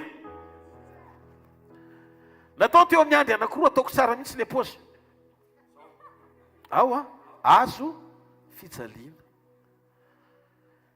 dia nirodana dia izy nangataka ny hofaty miaraka amin'ny filistina ohatran'i jesosy nangataka hofaty ho an'ny mpanota ny ara-maty izy ohatry nanota nefa izy tsy nanota na nanalaota fa natao ota izy mba hofaty tsy marety aika ao an'andriamanitra dia zao samsona sarin'ny kristy tany amin'ny testamenta taloha fa samsona nanota fa kristy tsy nalala ota zay na samy hafa azy fa izy natao ota ary rehefa natao ota izy dia tsy maintsy maty ary nanafenositra raha samsona ka nanota dia tsy maintsy maty koa fa zao raha tsy jamby izy dia tsy tonga teo amin'le mission ny ilan'andriamanitra azy ao ve tsika tao ohatrony tamina io ota io manajamba ny vision anao ny mpitsery ny fahotana voalohany lasa tsy mivelatra zany ao anatinao lasa olona tsy manam-panantenana zany ianao rehefa nataony samsona ohatr' zao le andry anankiroa nirodana ny trano ny zavatra nitranga ny olona maty tao anatin'io toerana io be lavitra noho ny olona maty tamin'izy mbola velona midika fa rehefa maty jesosy tena niakatra be mihitsy ny compte pasoavana na tonga azy ny gagné fa na be dia be noho izy nandehandeha ny aina reo rivotaona lasa teto ambonin'ny tany zany hoe zay namaiky an' jesosy ho faty fa raha tsy maty jesosy dia tsy voavonjy zao tontolo zao ary tsy mananantoka famonjena amin'ny alalan'ny fiainana zay hoe raha isika avy amin'andriamanitra amin'ny alalan'ny finoantsika azy tamin'ny nahafatesan'i jesosy ny nandresy ny fahavalo lavitra izy noho ny tamin'ny havelomany nandehandeha teto an-tany reo rivotaona lasa satria nidina ho any amin'ny fiainatsika izy naka ny fanalahidony fahafatesana izy nanomana ny fanangananao amin'izay izy taoriny fitsanganany tsy nampozina mihitsy ny fa samsona rehefa lasa dia tsy nitsangana fa kristy rehefa lasa nitsangana fa maninona raha vao maty izy dia mafy kokoa ny fanorenana rehefa maty ny mpampandova dia mipetraka koa le testament fa raha velona izy mbola tsy mety tsy manan-kery dia maty izy aloha tonga dia voasiny zany fa mitombona ny testament zany hoe zay voasoratra rehetra amin'ny testamenta zany natalona vaovao dia mitombona ho anao tsy maharedeka ao an'andriamanitra dia satana falifaly nitsinjaka be mihitsy hoe maty vite potra avy any amin'izay izy rehefa avy eo dia ianao rehefa mino an' jesosy lasa mpiray lova amin'ny kristy sy mpiara-mandova aminy zao anefa le testamenta efa vita le testament zany efa vita donc rehefa vita ny sonita amin'ny nahafatesany tsy afaka manao nininona ntsony ny fahavalo ao ventsika dia tonga eo amin'ny fiainanao amin'izay izy ozy izy ny devoly ianao tsy mendrika mahazo an'io ianao olona mpanota sy nietsetra miampangapanganao any amin'andriamanitra any dia ozy izy andriamanitra ny na testamenta voasoratra ihany nitako efa legalina ho andreo olona ao amin'ny kristy ireo ny fahatsarako rehetra amin'izay lova avy ety amiko noho izany aza miampangapanga eto ianao ianao no nandika lalàna ozy izy andriamanitra satria ianao nanamelokolo marina zay ny nananganako azy ka re olona reo ny meloka tsy tokony hisitraka an'ireo dia soratra ato hoe tsy misy fanamelohana ao amin'ny kristy jesosy noho izany raha vao miverina amiko reo ka mijoraraka ny sitrapoko dia ho adiniko sy fafako daholo mifaratsy ny rehetra fa natao andova izy ka legal zany ato anaty testament alleloia fa nga zany any jesosy nomba antsika mandrakariva fa manino izy ny omba antsika mandrakariva tena nanamaso izy sao dia misy mpandroba hitanareo ohatra ny eto madagasikara misy ohatr' zany ohatra hoe maty le dadabe dia nandefa lova Jehova betabe sy nametraka nametraka didym-pandovana zany dia tafiditra ao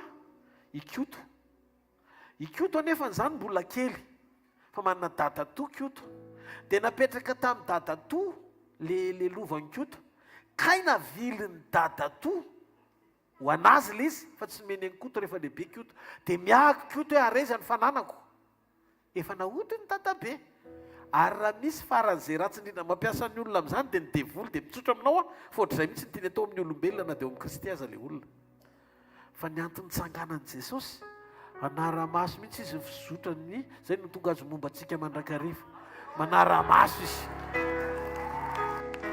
halleloja efa avy maty izy dia velona indray dia ny antony fahavelomany tamin'ny hafatesany legal amin'ny fandovanao fa ny fahavelomany manara-maso ny fahatanterahany lova sy ny fanapahany izy ho anao amin'izay ka raha voajerena hoe izy satana fa tady anody raha dia hoe averena amin'ny plasiny io dia ozy izy Jesosy maintsy ny devoly fa maninety ianao dia mikokotra aloha izy ay ianao ohatra ny eritreritra hoe veriko hoe adinindry zareo miala-pa satria nahoana tsisy ninina azo ny atao tsony fa tonga Jesosy anara-maso no fahatanteran'izay zavatra lazainy hoe marina ho ny fiainany zanany ve zany ny antony tsy maintsy ianao anarantsika ny Jesosy tsara tsy natao angataka tsika mba ho tahian'Andriamanitra mba ho sahiran'Andriamanitra tsy ao anatin'ny atakitsika zany fa ny zavatra angatan'Andriamanitra amintsika ny ombona aminy andresy ny nofo ho faty eo amin'ity nofo ity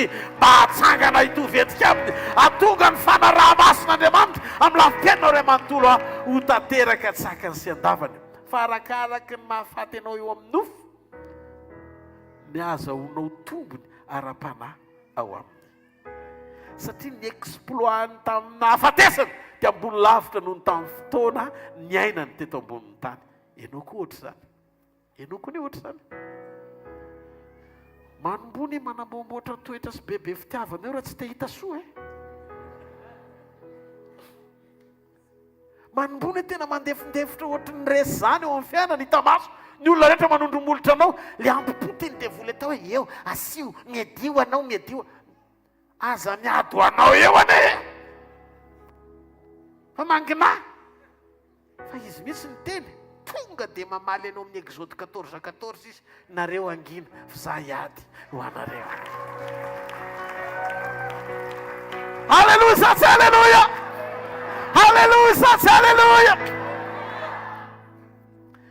fa Kristy no antony avelomako ka ny fahafatesana no azahoako tombony raha misy fiainana izao ihany ho anatenako azy dia mandrahidritra fa Kristy no antony avelomako ka ny fahafatesana no azahoako tombony raha minizao fiainana izao ihany ho anatenako azy dia mandrahidritra fanatelefonazany no foko sy ny foko dia mbola vatolambiny foko sy anjarako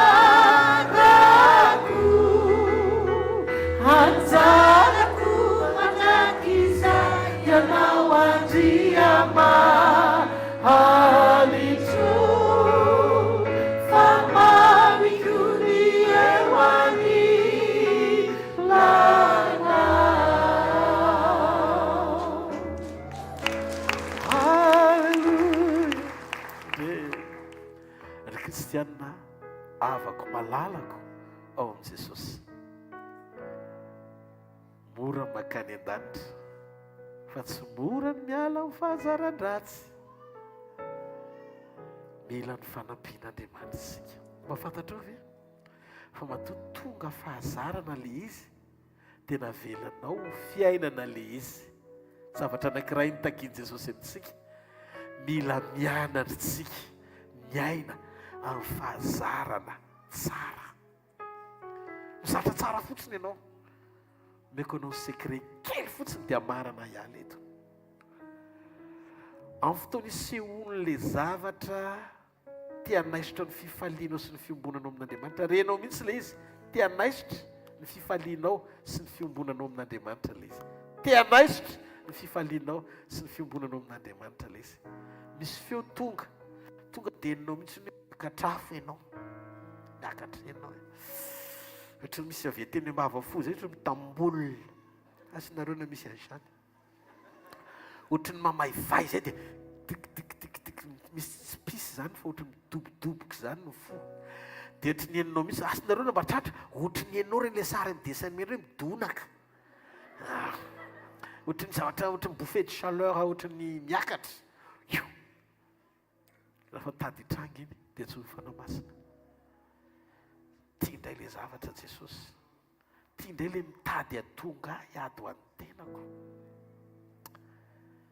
Raha tokony ianao ny ova satria testa ho anao le izy, dia ny hafa foana no menao tsisy satria ny hafa tsy mety. Ny hafa ny hoe mahazo manao tsy mety, fa ianao nga mahazo manao an'izany. Zay ny amin'ny fiteniko ao an-trano. Raha vao mitady hanondra ny ramatoa na mitady ianao ny tsy fanaoniny ao an-tanàna dia mijoro amin'ny teny. Ny rehetra mahazo manao an'izany. Tsika ato amin'ity varavady ity, ohatran'tsy izany no fiainantsika fa miandry zavatra tsara lavitra tsika. Ino izay zavatra tsara lavitra zay? Miandro ny fotoam-pampakarana. Aza vela isy fikonokononana ankahala ao an-trano. Aza vela ho ambition ny tondranao andray fanapahan-kevitra na tsara azy. Nofo izany. Nofo izany. Aza vela isy décision mianga avy amin'ny nofo intsony. Satria nofo manohatra amin'ny fanahy. Inona ny fijinjana takinao? Fanahy sara nofo. Na io asan'Andriamanitra io azy, na asan'Andriamanitra azy, raha vao hitanao misy tohi-po te hifaninana ny anatinao, ajanony aloha. Satria ny motivation. Ny zavatra toriny eto hoe raha ohatra ka raisika Tsipriany, dia tsy olona tokony ianao erreur adaladala ohatr' izany tsontsika. Fahazazana anie zany. 4 taona ianao manompo an'Andriamanitra, dia mbola ohatr'izany ve ny ao anatinao mandrakandroana. Fatara aloha izy décision. Raha mandray micro ny chorale, aza tonga dia apetraka hoe ataoko an'ilay ohatran'izao dia ataoko an'ilay ohatran'ity. Tsy mainka ampiasa talenta, fa feno fanahy aloha an'Andriamanitra. Fa za mitsotra aminareo gaga be misy fa tonga tany amina toerana anankiray, le feo ao avavalaka tita i Jesosy io, ohatr'izany le feo. Ngamba tianao fantatra hoe tsy dia mahafinaritra ny sofinao satria zatra miaino ny pasterin-jiva sy bobosy Veronavison na Leo Anjota. Dia ozy ianao hoe tena ngamba ianao raha sendra zany dia tena ngamba mandritra ny fotoam-pivoriana aloha etsy. Tompo aiza ho aiza amin'izany any hiditra. Mba tsy tenenako hoe inona ny idirako.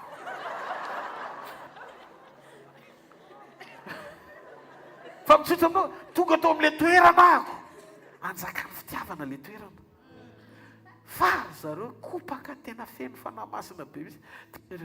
Za tompo mila amboary. Fanandohalika kely misy aloha naka fanahy masina ka. Indrona fanahy masina kely manokana tery amin'ny efoda tary aloha. Alleluia! Fa tafiditra ihany motsika fa resaka Jesosy ny resahana tao, fa ny tiako tenenina aza mandeha melohan'ny fanahy zany. Homany tsara le izy. Amen. Misy taona mbola renao hoe ohatrany tsy vonona zany miakatra. Olona hafa aloha mipilipitra. Izay vonona any. Fa matahora hiakatra eto. Matahora. Tsy vokatra le izy. Afaka anao ny asany foana Andriamanitra noho ny olona. ianao zao raha mianao ana eny dia metimety ianao hoe fenosotra mahasotra zany toetsainao zany fa aza manao an'izany tsisy olona hoe fenosotra zany fa Andriamanitra koa miasa amin'ny alalanao eny atoerana misy ianao any raha vao feno ny etaentanao mandray an'le teny ao anatin'le fandraisana androany tonga dia misosa ho azy ny fiasan'ny fanamasina noho ny toe-ponao zay nefa mahatonga Jesosy ny teny izy tompony finoana azy sy mpanefa azy no ny teny tamin'le raha matoa mikasika an' Jesosy sitrana dia zay Jesosy aza ty amiko aty no miteny hoe zany nampiasa zany nanasitrana anao fa ny finoanao azanazy nalesy na Jesosy aza tsy nakafiry fampiasana azy fa raha vo ianao manomboka mandre nampiasa anao Andriamanitra dia manomboka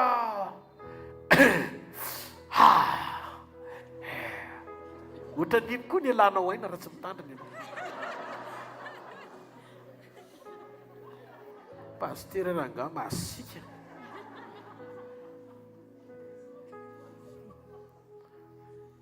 ny fanompontsika dia fanompona mitarian'Andriamanitra anaty fanetretena ary Jesosy tena entitra be omaly amin'ny vavaka fa reraka ho aza manoratra fa maninona ny asainao soratako daholo ny révélation rehetrarehetra fa za zao mba mahafinaritra ana le tsy mitondra cahier mihitsy fa tonga dia le manao hoe ohatra amin'ireny le native speaker mahafinaritra ireny flows like a river halleluja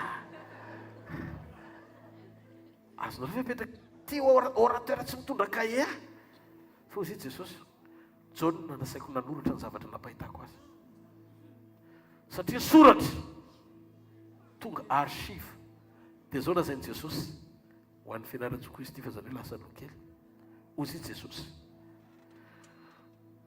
fantatrao na tonga ny fisehoako ny sesesy tany amin'ny testamenta taloha satria mbola tsisy nanoratra fa mampienina ny fisehoako fa mampitombo ny fanehoako ny soratra satria ny soratra mitoetra fa ny teny mandalo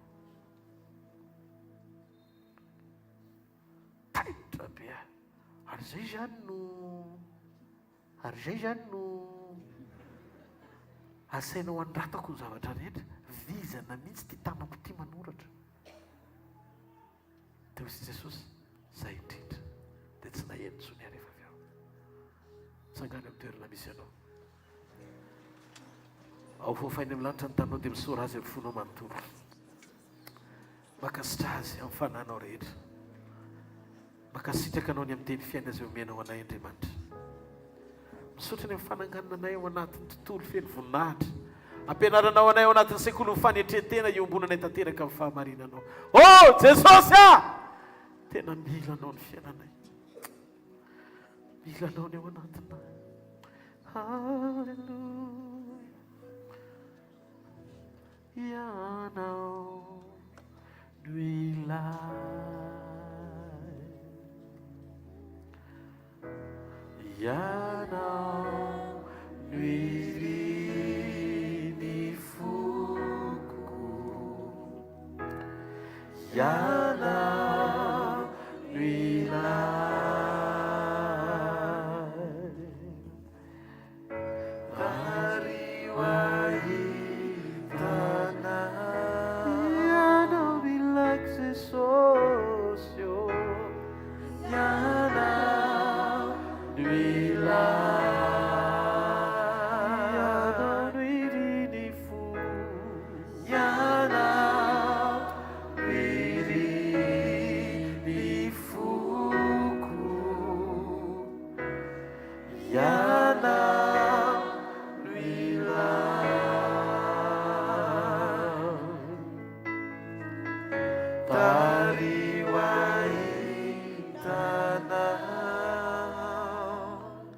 mila fantatsika ty fahamarinany ty Jesosy tsy hoe tonga teto an-tany izy satria hiaririary amintsika hita maso eny amin'ny manofo tamin'ny endriky ny nofo aman-drahy izay natongavany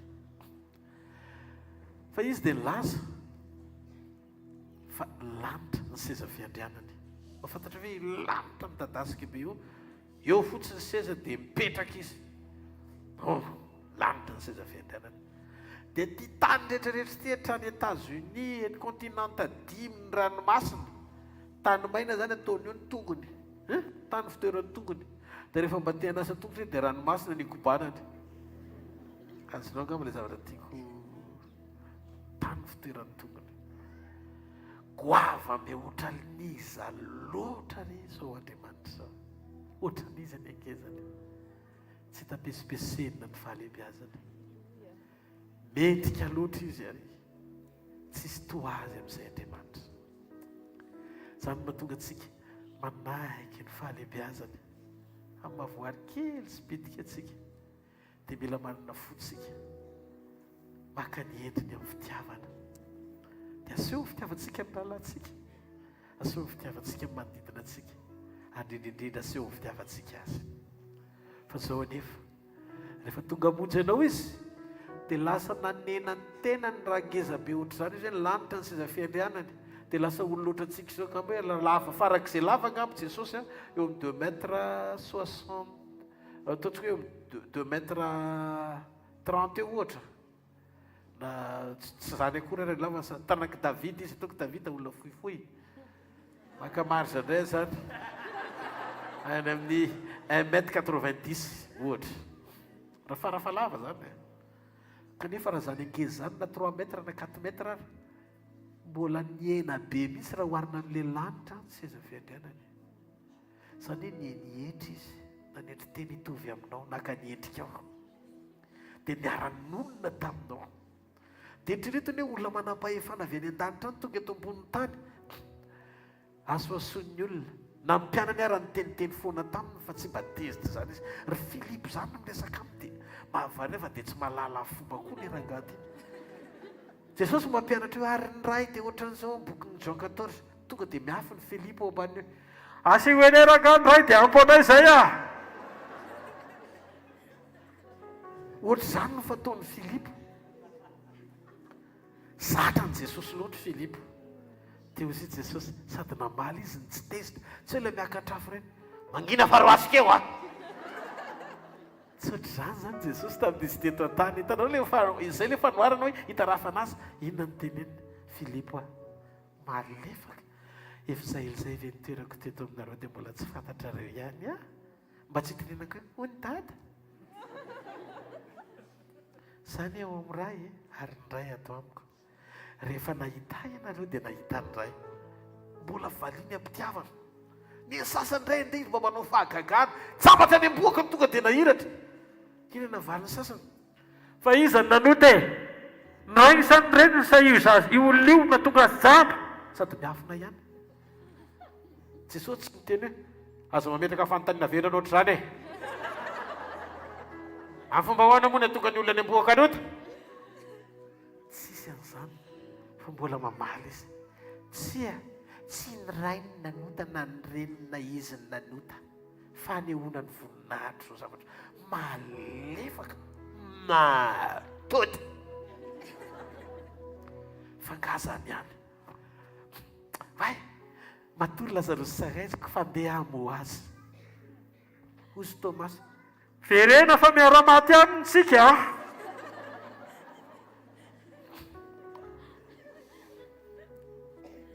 ny tahotra tsy finoana mahatonga azy mijoro manakana any Jesosy tsara tanteraka ny fanompony sy ny ministerany fa Jesosy tsy namaly na ny aino an'ilay izy fa lasa izy nandeha dia ireo mpianatra ireo ihany anefa ny teo Jodasy efa fatany fa amatika azy fa mbola natsony hoe sakaiza Jeso sakaizana Jeso izy no Adonai Jesu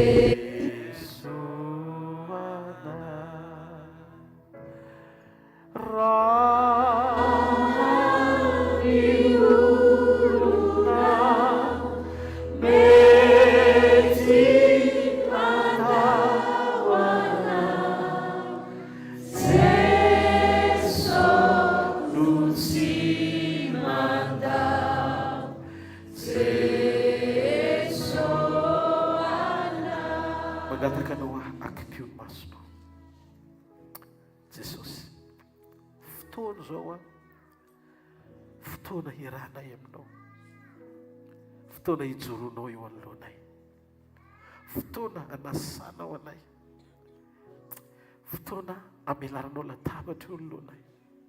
Jesosy, tsy mba hanina mety hohanina no nomenao anay fa ny tena fihinana. Ianao ny tonga nidina naka endriky ny mofo satria maiky ny ho ao anatinay ianao. Mbola kely ny filazana fa naka ny endriky ny olona ianao, fa mbola nidinao kely mihoatra noho ny endriky ny olona, tonga amin'ny mofo eny an-tanany mba azony hohanina hiditra ao anatiny. Dia matsiaro ianao izao natao ho fahatsiarovana. Matsiaro izay Jesosy hoe ianao te ho ao anatinay, ianao te hiomona lalina aminay. Fa mba iza moa izay Jesosy? Olona tsy mendrika mba nitiavinao, olona tsy nitsinona nefa natsanganao satria zanakao. Ary izany fitiavana izany Jesosy mampirisika anay am-po androany, ilaza aminao hoe tena tiana ianao. Misaotra amin'ny zavatra rehetra. Raisy ny mofonao dia sokafy ny ao anatinao, teneno Andriamanitra, satria maty ho ahy ianao, zako maty ho an'ny tenako, satria velona ho ahy ianao, zako velona ho anao. Ianao no antony fahavelomako, ianao momba rehetra Jesosy. Dia aoko ty mofo ty androany, tsy mofo hohanina fotsiny ho ao anatinay, fa mofo teny hitondra fiainana, anova ny fiainam-pananay, anova ny fihetseponay fanaraka amin'ny sitraponao, handrindrindrindra anova an'ity nofo mety loha ity. Raha sendra nisy aretina tokony sitrana satria mbola ilainao izay ho ampiasaina, sitrano Jesosy ny marary. Nofakiana dia manambara ny tenany Tompo izay tonga fanasitranao antsika tamin'ny kapohana azy, fa tamin'ny nohany miala izay namadihana azy dia nilaza izy hoe tenitenako izay vakiana ho anareo, so natao ho fahatsiarovana misora azy.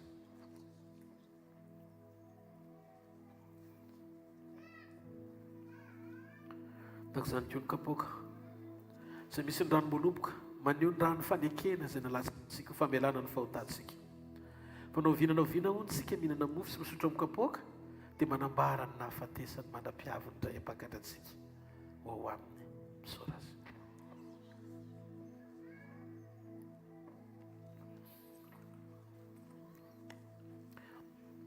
Misora Jesosy ny amin'ny nofosirahanao androany, mananantoka androany fa mifatorana amin'ny vaha ny aretina sitranina ny olana izay zavatra rehetra tokony hovahana dia tanteranao araka ny sitraponao ary ho voninahitra ao rery izany amin'ny anaran'i Jesosy. Mazao toerana no fanaritrika eo an'Andriamanitra aza misy mamboly vavaka izay ary Jesosy. Alleluia, alleluia. Tain'i Jesosy daholo toy izao manaraka izao indray ny programantsika eto amin'ny asa fanompoana. Amin'ny herin'ny androany aloha amin'ny zoma sy sabotsy izao dia tsy eto amin'ny trano-pokon'olona isika no manao fotoana ho an'izay tsy afaka mandeha ny fianaratsoa, fa etsy amin'ny super U Analakely rihana faharoa. Aiza hoe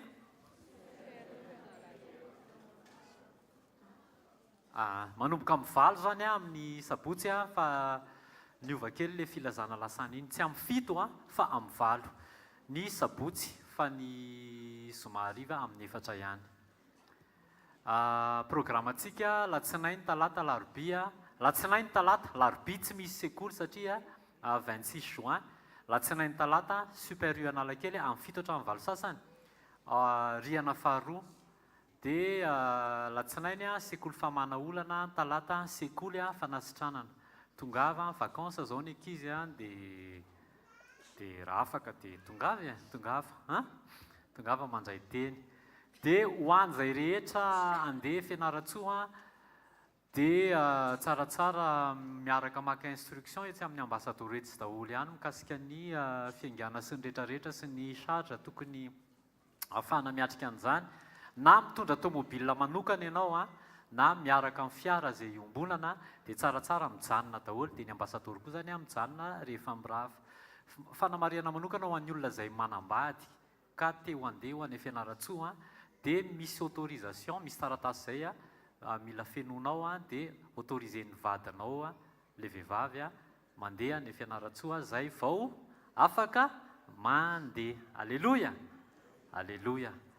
Dia tahiny Jesosy tsika zay filazana aza-dinoana ny FM 90.8 FM 90.8 zay anarahantsika reo hira sy teny fiainana rehetra zay omeny Jesosy atsika, dia miverina tsy tapaka ao isaky ny adiny indray ao anatin'ny FM 90.8 na eto Antananarivo na any Majunga na any Tsirabe dia miverina foana ny atao hoe misy ny atao hoe teny manafaka, ary ao anatin'indray andro ihany koa dia misy ny toriteny intégral zay afaka arahantsika foana ao anatin'izany FM zany.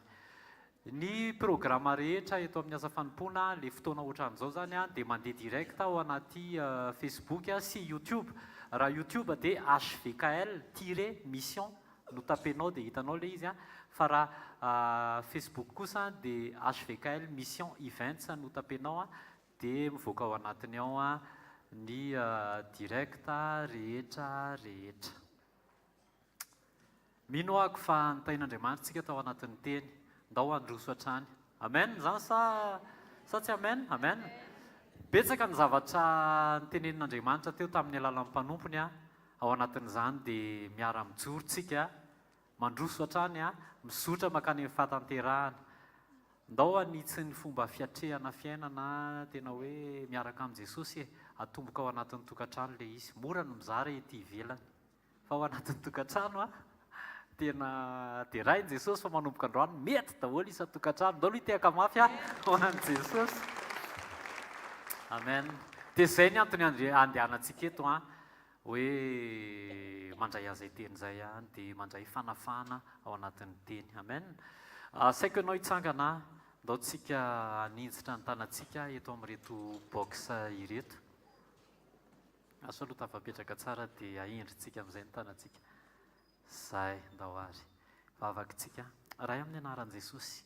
Misaotra anao zay, mankasitraka anao zay, misaotra ny amin'ny fitiavanao, misaotra ny amin'ny famindramponao, misaotra Jesosy fa niresaka taminay ianao, misaotra Jesosy fa nomenao hery zahay ahavory harena, ary anao daholo ny momba anay ray manontolo ka nanombinanay zany atao fanatitra eto anatrehanao. Tahio zany Jesosy ho tonga fanahin'olona marobe voatahiry hatramin'ny farany Jesosy. Tahio ny tsirairay avy izay tonga teto izay nanolotra ho anao, izay tsy nanana natolotra kosa Jesosy dia ianao no hanome azy ahafahany manolotra ho anao. Amin'ny anaran'i Jesosy Kristy avy Nazareta. Amen. Amin'ny anaran'i Jesosy. Amen. Andao tsika hitehaka mafy andraisantsika Pasteur Jao. Tehaka mafy tsika ho an'i Jesosy Alleluia. Ao anatin'ny herinandro ao anatin'ny volana dia tain'Andriamanitra ny asa fanompoana misy hatrany ny miroso ho amin'ny fahatanterahany sitrapon'Andriamanitra momba ny tokantrano. Koa eo am-pitsanganana dia mbola andraytsika anatina fitiafatanana ny tokantrano izay no masina sy nitsofina rano tamin'ny sabotsy farany teo mangataka ny Andriamatoa Rasolon-Dranaivo Julio sy ny vadiny Andriamanga Irmafara mba hiakatra ho arabaina. Tehaka mafitsika ho an'i Jesosy. Alleluia. Dia miomakomana ao ambadik'izay Ratefy Narivo kanto ny aina sy Rasolon-Dranaivo fity Jania. Rehefa avy eo tompoko, eo nareo tompoko, eny tompoko. Eny tompoko miaraba. Ny antony fandresen'ny sitrapon'Andriamanitra hatrany, ny faneken'ny olon-droa anorina ny tokantranony hifanaraka amin'ny sitrapon'Andriamanitra. Ary mino zay fa ao anatin'ny tsodrano sy ny vavaka izay ho ataon'ny mpiara-manompo izay andray anjara ao anatin'ny fifalian'ny lanitra fa tanteraka izay sitrapon'Andriamanitra izay dia hiasa Andriamanitra. Tainy Jesosy indrindra nareo mivady tompo hitantana, tompo hita, tompo hielo lalana, ary zay tsara mbola tsy hitanareo hatr'izay a Andriamanitra ny hanokatra izany a ho amin'izao dingana manaraka izao amin'ny anaran'i Jesosy. Mangataka antsika haninjitra ny tanantsika ho amin'izy mivady dia hivavaka isika. Ataovy ao anatin'ny fonao a ireo fahafenoana, ireo fahatsarana izay sitraka Andriamanitra.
Fiadina voaforona melezana dia tsy ambinina amin'ny anaran'i Jesosy Kristy avy Nazareta.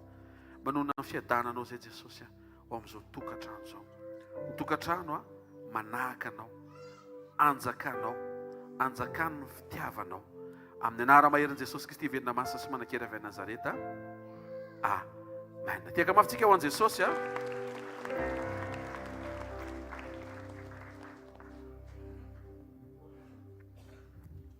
Ampifaliana sy ampitiavana no anolorana anareo ity boky ity. Mahafinaritra be ity boky ity vao manoratra pejy anao tonga dia tamana be ohatran'ny tiafaty hoe nahoanandreo no fandehany dia lasaizandreo ny izy tena maty ny le rôle fa avy eo nitsangana izy tena zankaboky izany. Amen.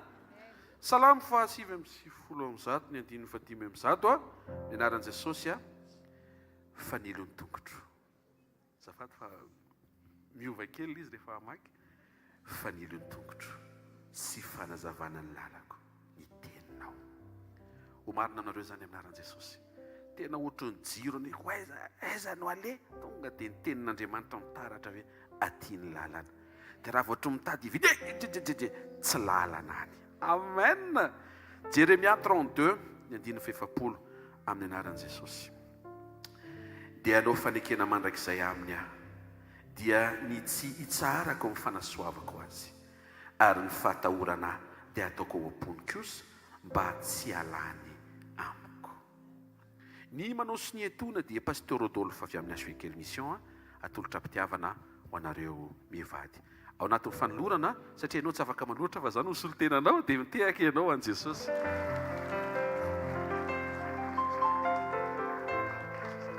Tehaka mafitsika ho an' Jesosy maza ho toerana tompoko manasa ny Andriamatoa raha Tefinarivo Kantony Aina sy Ramatoa raha Solondranaivo fititra ny andray androso avetrany.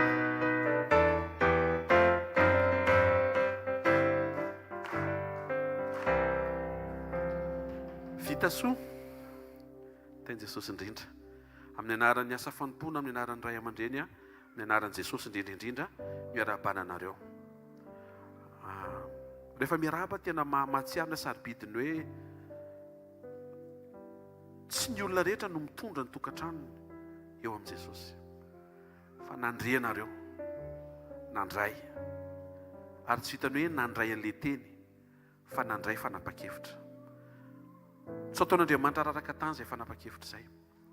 Tanteraka ny hitondranareo ilay ankonina sy ilay tokantrano sy ny fanorenana izany ho araka ny sitrapon'Andriamanitra. Matsiaro ilay tenenin' Jesosy hoe hoarina amin'ny lehilahy manan-tsaina hozy izy. Io lehilahy manan-tsaina. Amen. Izay nanorina ny tranony hozy izy teo ambony vatolampy. Jesosy ilay vatolampy. Ho avy ny orana hozy izy. Hitsoka ny rivotra. Hisy rika. Zavatra tena nahavariana.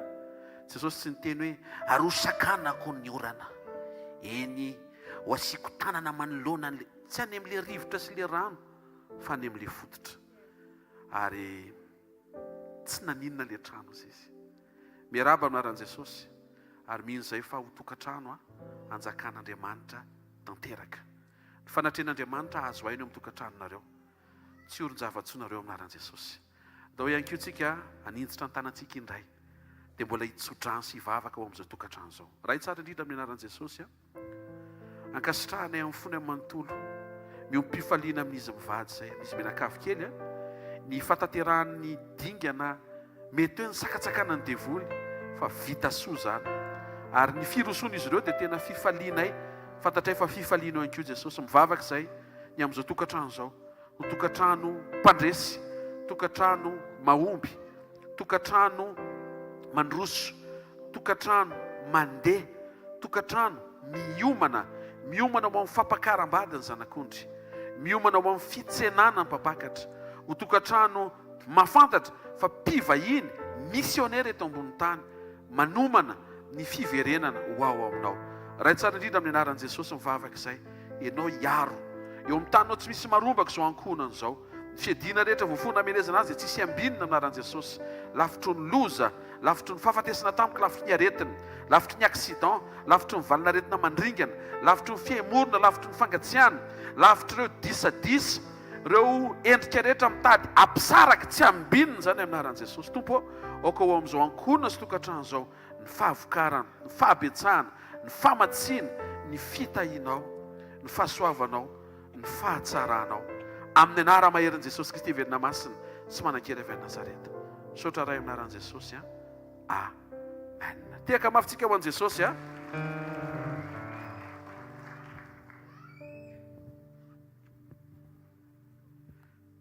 ia dia atolotra zao baiboly zao araky ny teny zay voalaza efa vakina teo ihany koa fa averiko vakina amin'anaran'i Jesosy Salamo 119:105 fa ny ilon'ny tongotro sy fanazavana ny lalako ny teninao rehefa hiverinao amin'ny teninareo le tenin'Andriamanitra ao anatin'ity boky ity dia tsy ho diso lalana zany nareo mandrakizay ary rehefa tsy diso lalana dia tsy hitomany zany matetika mahatonga ny ranomaso fahadoso ny lalana aminao fa nitokantranonareo tsy ho diso lalana zany amin'anaran'i Jesosy ary ny Jeremia 32:40 zay efa nivakina teo avakina ho anareo ihany koa dia zao mivolaza amin'anaran'i Jesosy dia anao fanekena mandrakizay aminy aminareo itenenin' Jesosy dia ny tsy hitsarako amin'ny fanasoavako azy tsy hitsahatra Andriamanitra hanasoa ny tokantranonareo ary ny fahatahorana dia ataoko ao am-pony kosa Andriamanitra metraka ny fahatahorana azy ho ao am-ponareo raha mba tsy hialany amikio tokantrano tsy hiala amin'Andriamanitra tokantranonareo manao sinio anatin'ilay izy pastora fondatora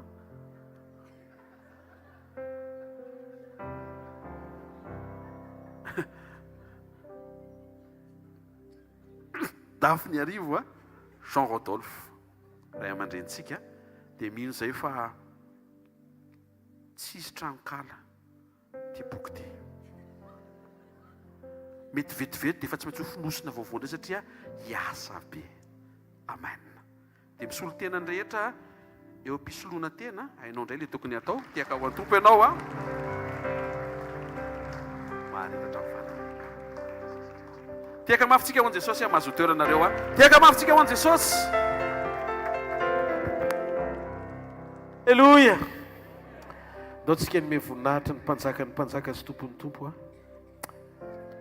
izy ny tena fotom-panorenana ny ministera tsika rehetra arakarak'izay toerana metrahany eo vao may mpanompo velona be mihitsy satria izay teo lehibe aminareo dia ho mpanompon'izy rehetra ka ny fahalehibiazana tsy miankina amin'ny toerana sy titrananana fa ny alehibean'ny andraikitra raisinao anatin'ny ministera izay ny marina pasteur ndao tsika no fofantanantsika any amin'ny tompo isotran'Andriamanitra makasitraka Jesosy makasitraka fa raha ny teny mpamolahana ato anatin'ny asa fanompoana dia tena tsapanay hoe tsy afaka iziriziry zay hiaina amin'izay tianay fa tsy maintsy manombo ity nofo ity zay tsy namanay ity nofo ity satria tsy namanao koa fa ilainao ity nofo ity raha mbola eto ambonin'ny tany dia niavana taminay ianao ary zay koa hiavana aminao ampianary zay Jesosy isan'andro tena nisany andronay nananay foendry izoranay amin'izany vavaka ho an'ny tsirairay avy androany menao fampandresy anay ireo ianao Jesosy satria efa manoatra no mmpandresa amin'ny alalany fitiavanao anay. Ianao le ohatra tsara indrindra olonao anay miendriko tafina dia mampianara anay Jesosy hitaratra sy hijery ianao mandrakariva, anananay fiadanana, ananay fifaliana, ananay fitsarana eo am-panomponanao. Teneno Andriamanitra amin'ity marain'ity, ny fahafenoan'izay rehetra ilaiko dia ianao Andriamanitra. Noho izany amin'ity marain'ity azoko antoka fa orian'ity fionana androany marain'ity dia miova ny zavatra rehetra, miova momba rehetra ho anatoko ao Andriamanitra. Ny fanaoko, ny fiteniko, ny fijeriko, ny fisainako dia ianao mandrakizay. Raiso ny fahasoavan'Andriamanitra androany maraina, atonga anao lehilahy sy vehivavy tena feno sy mampahazo aina ny fanatrehan'Andriamanitra ao anatinao. Mandana amin'ny anaran'i Jesosy hoeto ny fanatrehan'Andriamanitra, ary ao koa tariny fanany ianao amin'ny zavatra rehetra.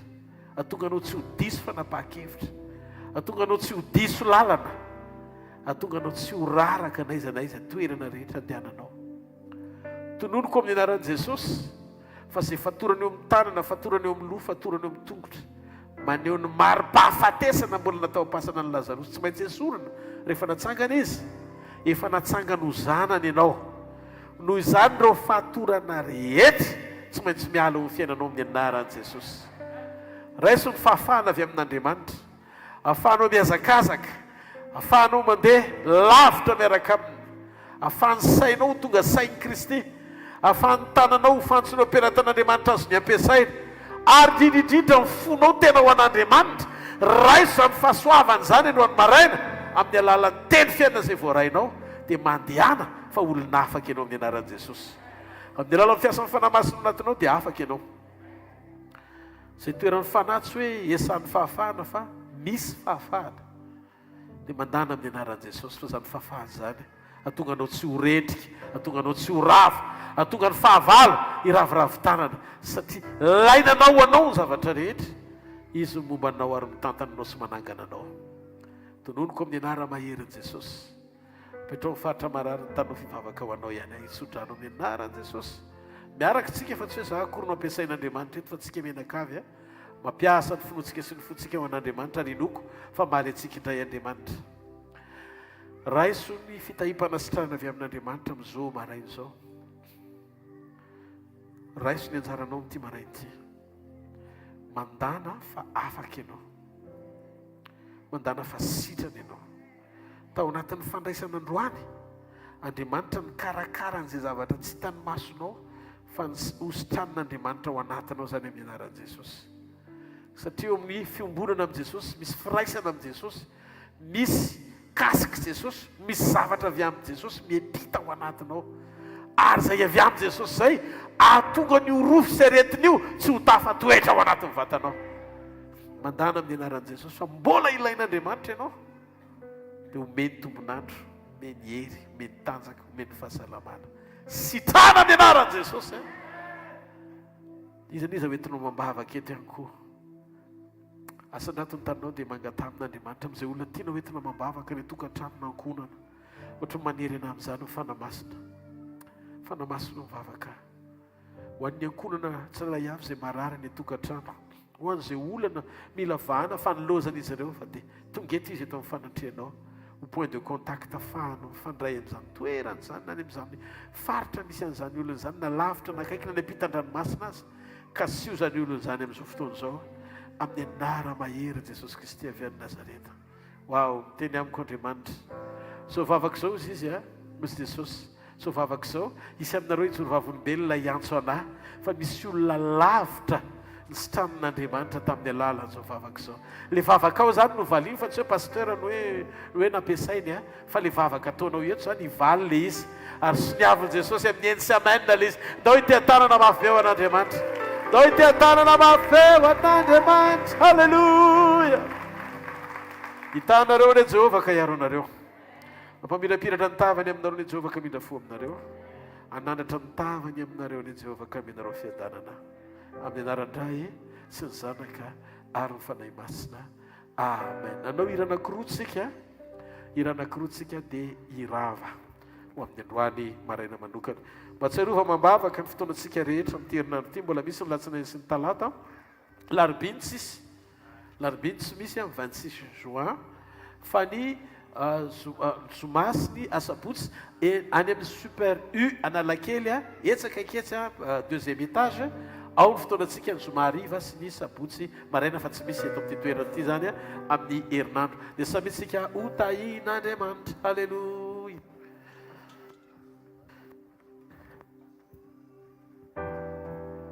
Alleluia. Mivoninahitra an' Jesosy tsika androany izay olona matsapa-tena fa nafahan'Andriamanitra andao asandratsika ny tanantsika androany.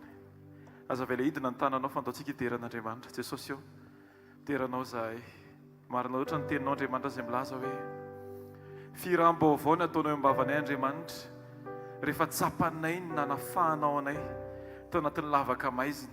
Jesosy eo tonga eto izay Andriamanitra tia mivoninahitra ny anaranao ary tia hidera ny anaranao Andriamanitra fa tena mety indrindra ny fitondranao Jesosy, mety ary tena tiana indrindra ny fitarihanao Andriamanitra. Ary rehefa ianao no mitarika Andriamanitra dia ianao no tokony jery anay fa tsy ny lalana akory Andriamanitra. Jesosy eo tsy ny fahaiza-manao anay ny tediavinao fa ny fiankinanay eo antratranao mandrakariva, manaiky an'izay fitarihanao, manaiky an'izay fitondranao Jesosy eo amin'ny anaranao Andriamanitra ray. Alleluia. Nasarotra za ny lalana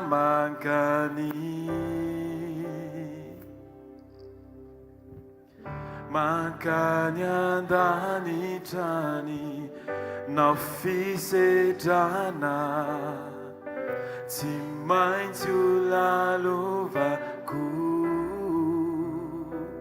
tsy asakana tsy hoany tsy asakana nasarotra aza aza mpidina ny tananao fa mivoninahitra Andriamanitra androany lana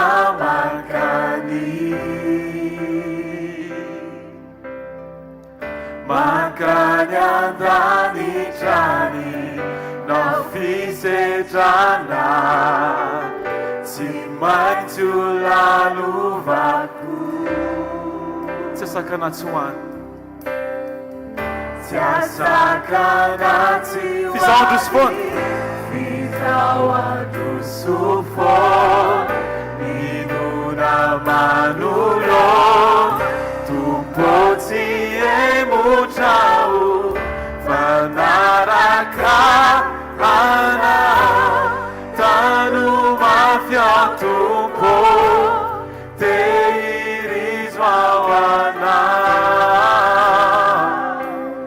mandrakiza azony tanako azoniny tanako raisony fiainako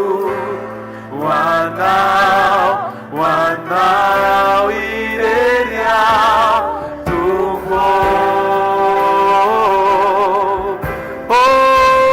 nasarotra aza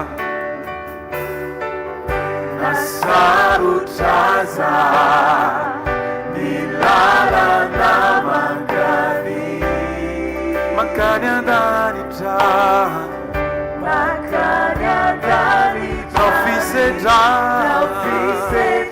maintsy ho lalovanay tsy asakanay tsy hoany fizahandroso foana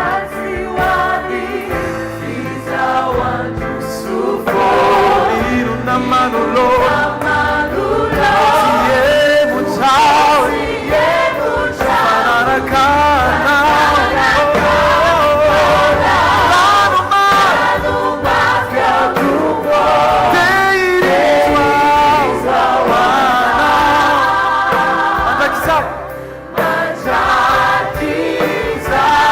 Azuni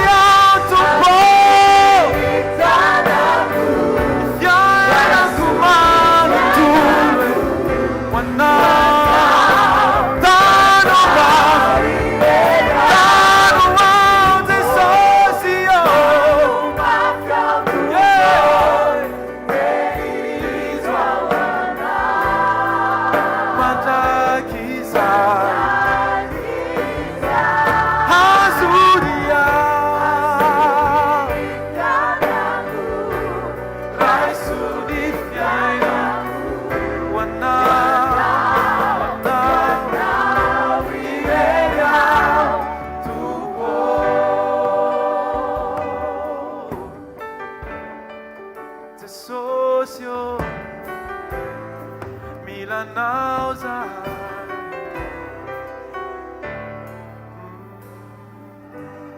tano mafy ao Jesosy tehirizo ao anao mandraky zahay azoniny tanako raisony fiainako hoanao hoanao ireny ao Jesosy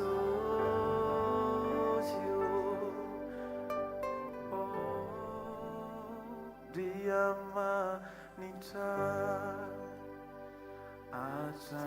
atramitsay ny fiandiananao andriamanty anao ary anio ninona hitanay ny fiandiananao andriamanitra ianao dia rao mihitsy izy androany ravetsika andriamanitra ianao zany Jesosy andriamanitra mandrakizay ny fiandriananao andriamanitra ianao aoka anao irery mihitsy dia raha Jesosy anio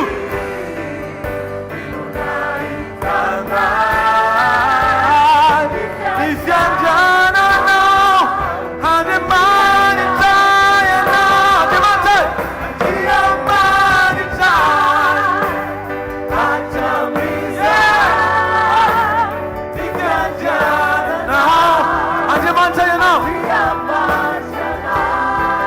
anio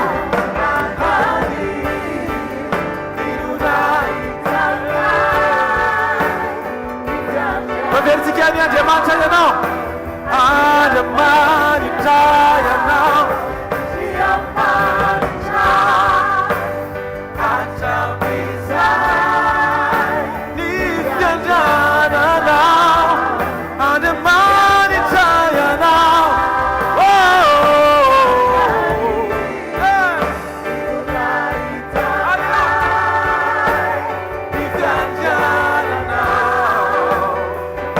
Lazao hoe tsy miovy ianao tsy miovy ianao mitoetry ianao mandeha ianao amin'izay tianao tsy miovy ianao mitoetry ianao mandeha ianao amin'izay tianao tsy miovy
Alleluia. Daontsika hisaotra an'Andriamanitra no fofantarantsika any amin'ny lanitra hisaotra ny tompony amin'ny fotoanandroany. Misaotra Jesosy, misaotra tamin'ny fotoanandroany. Misaotra ny teninao, teny mampisaintsaina, teny mampiorona, teny mampijoro, teny fiainana. Maminay ny teninao Jesosy, tianay ny teninao. Marina ianao mihitsy ny tianay satria ianao ilay teny velona.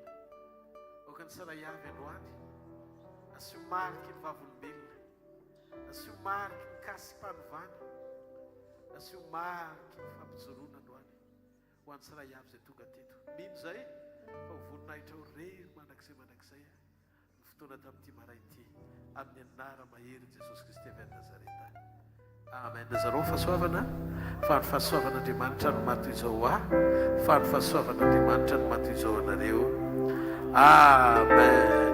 Veloma tompoko.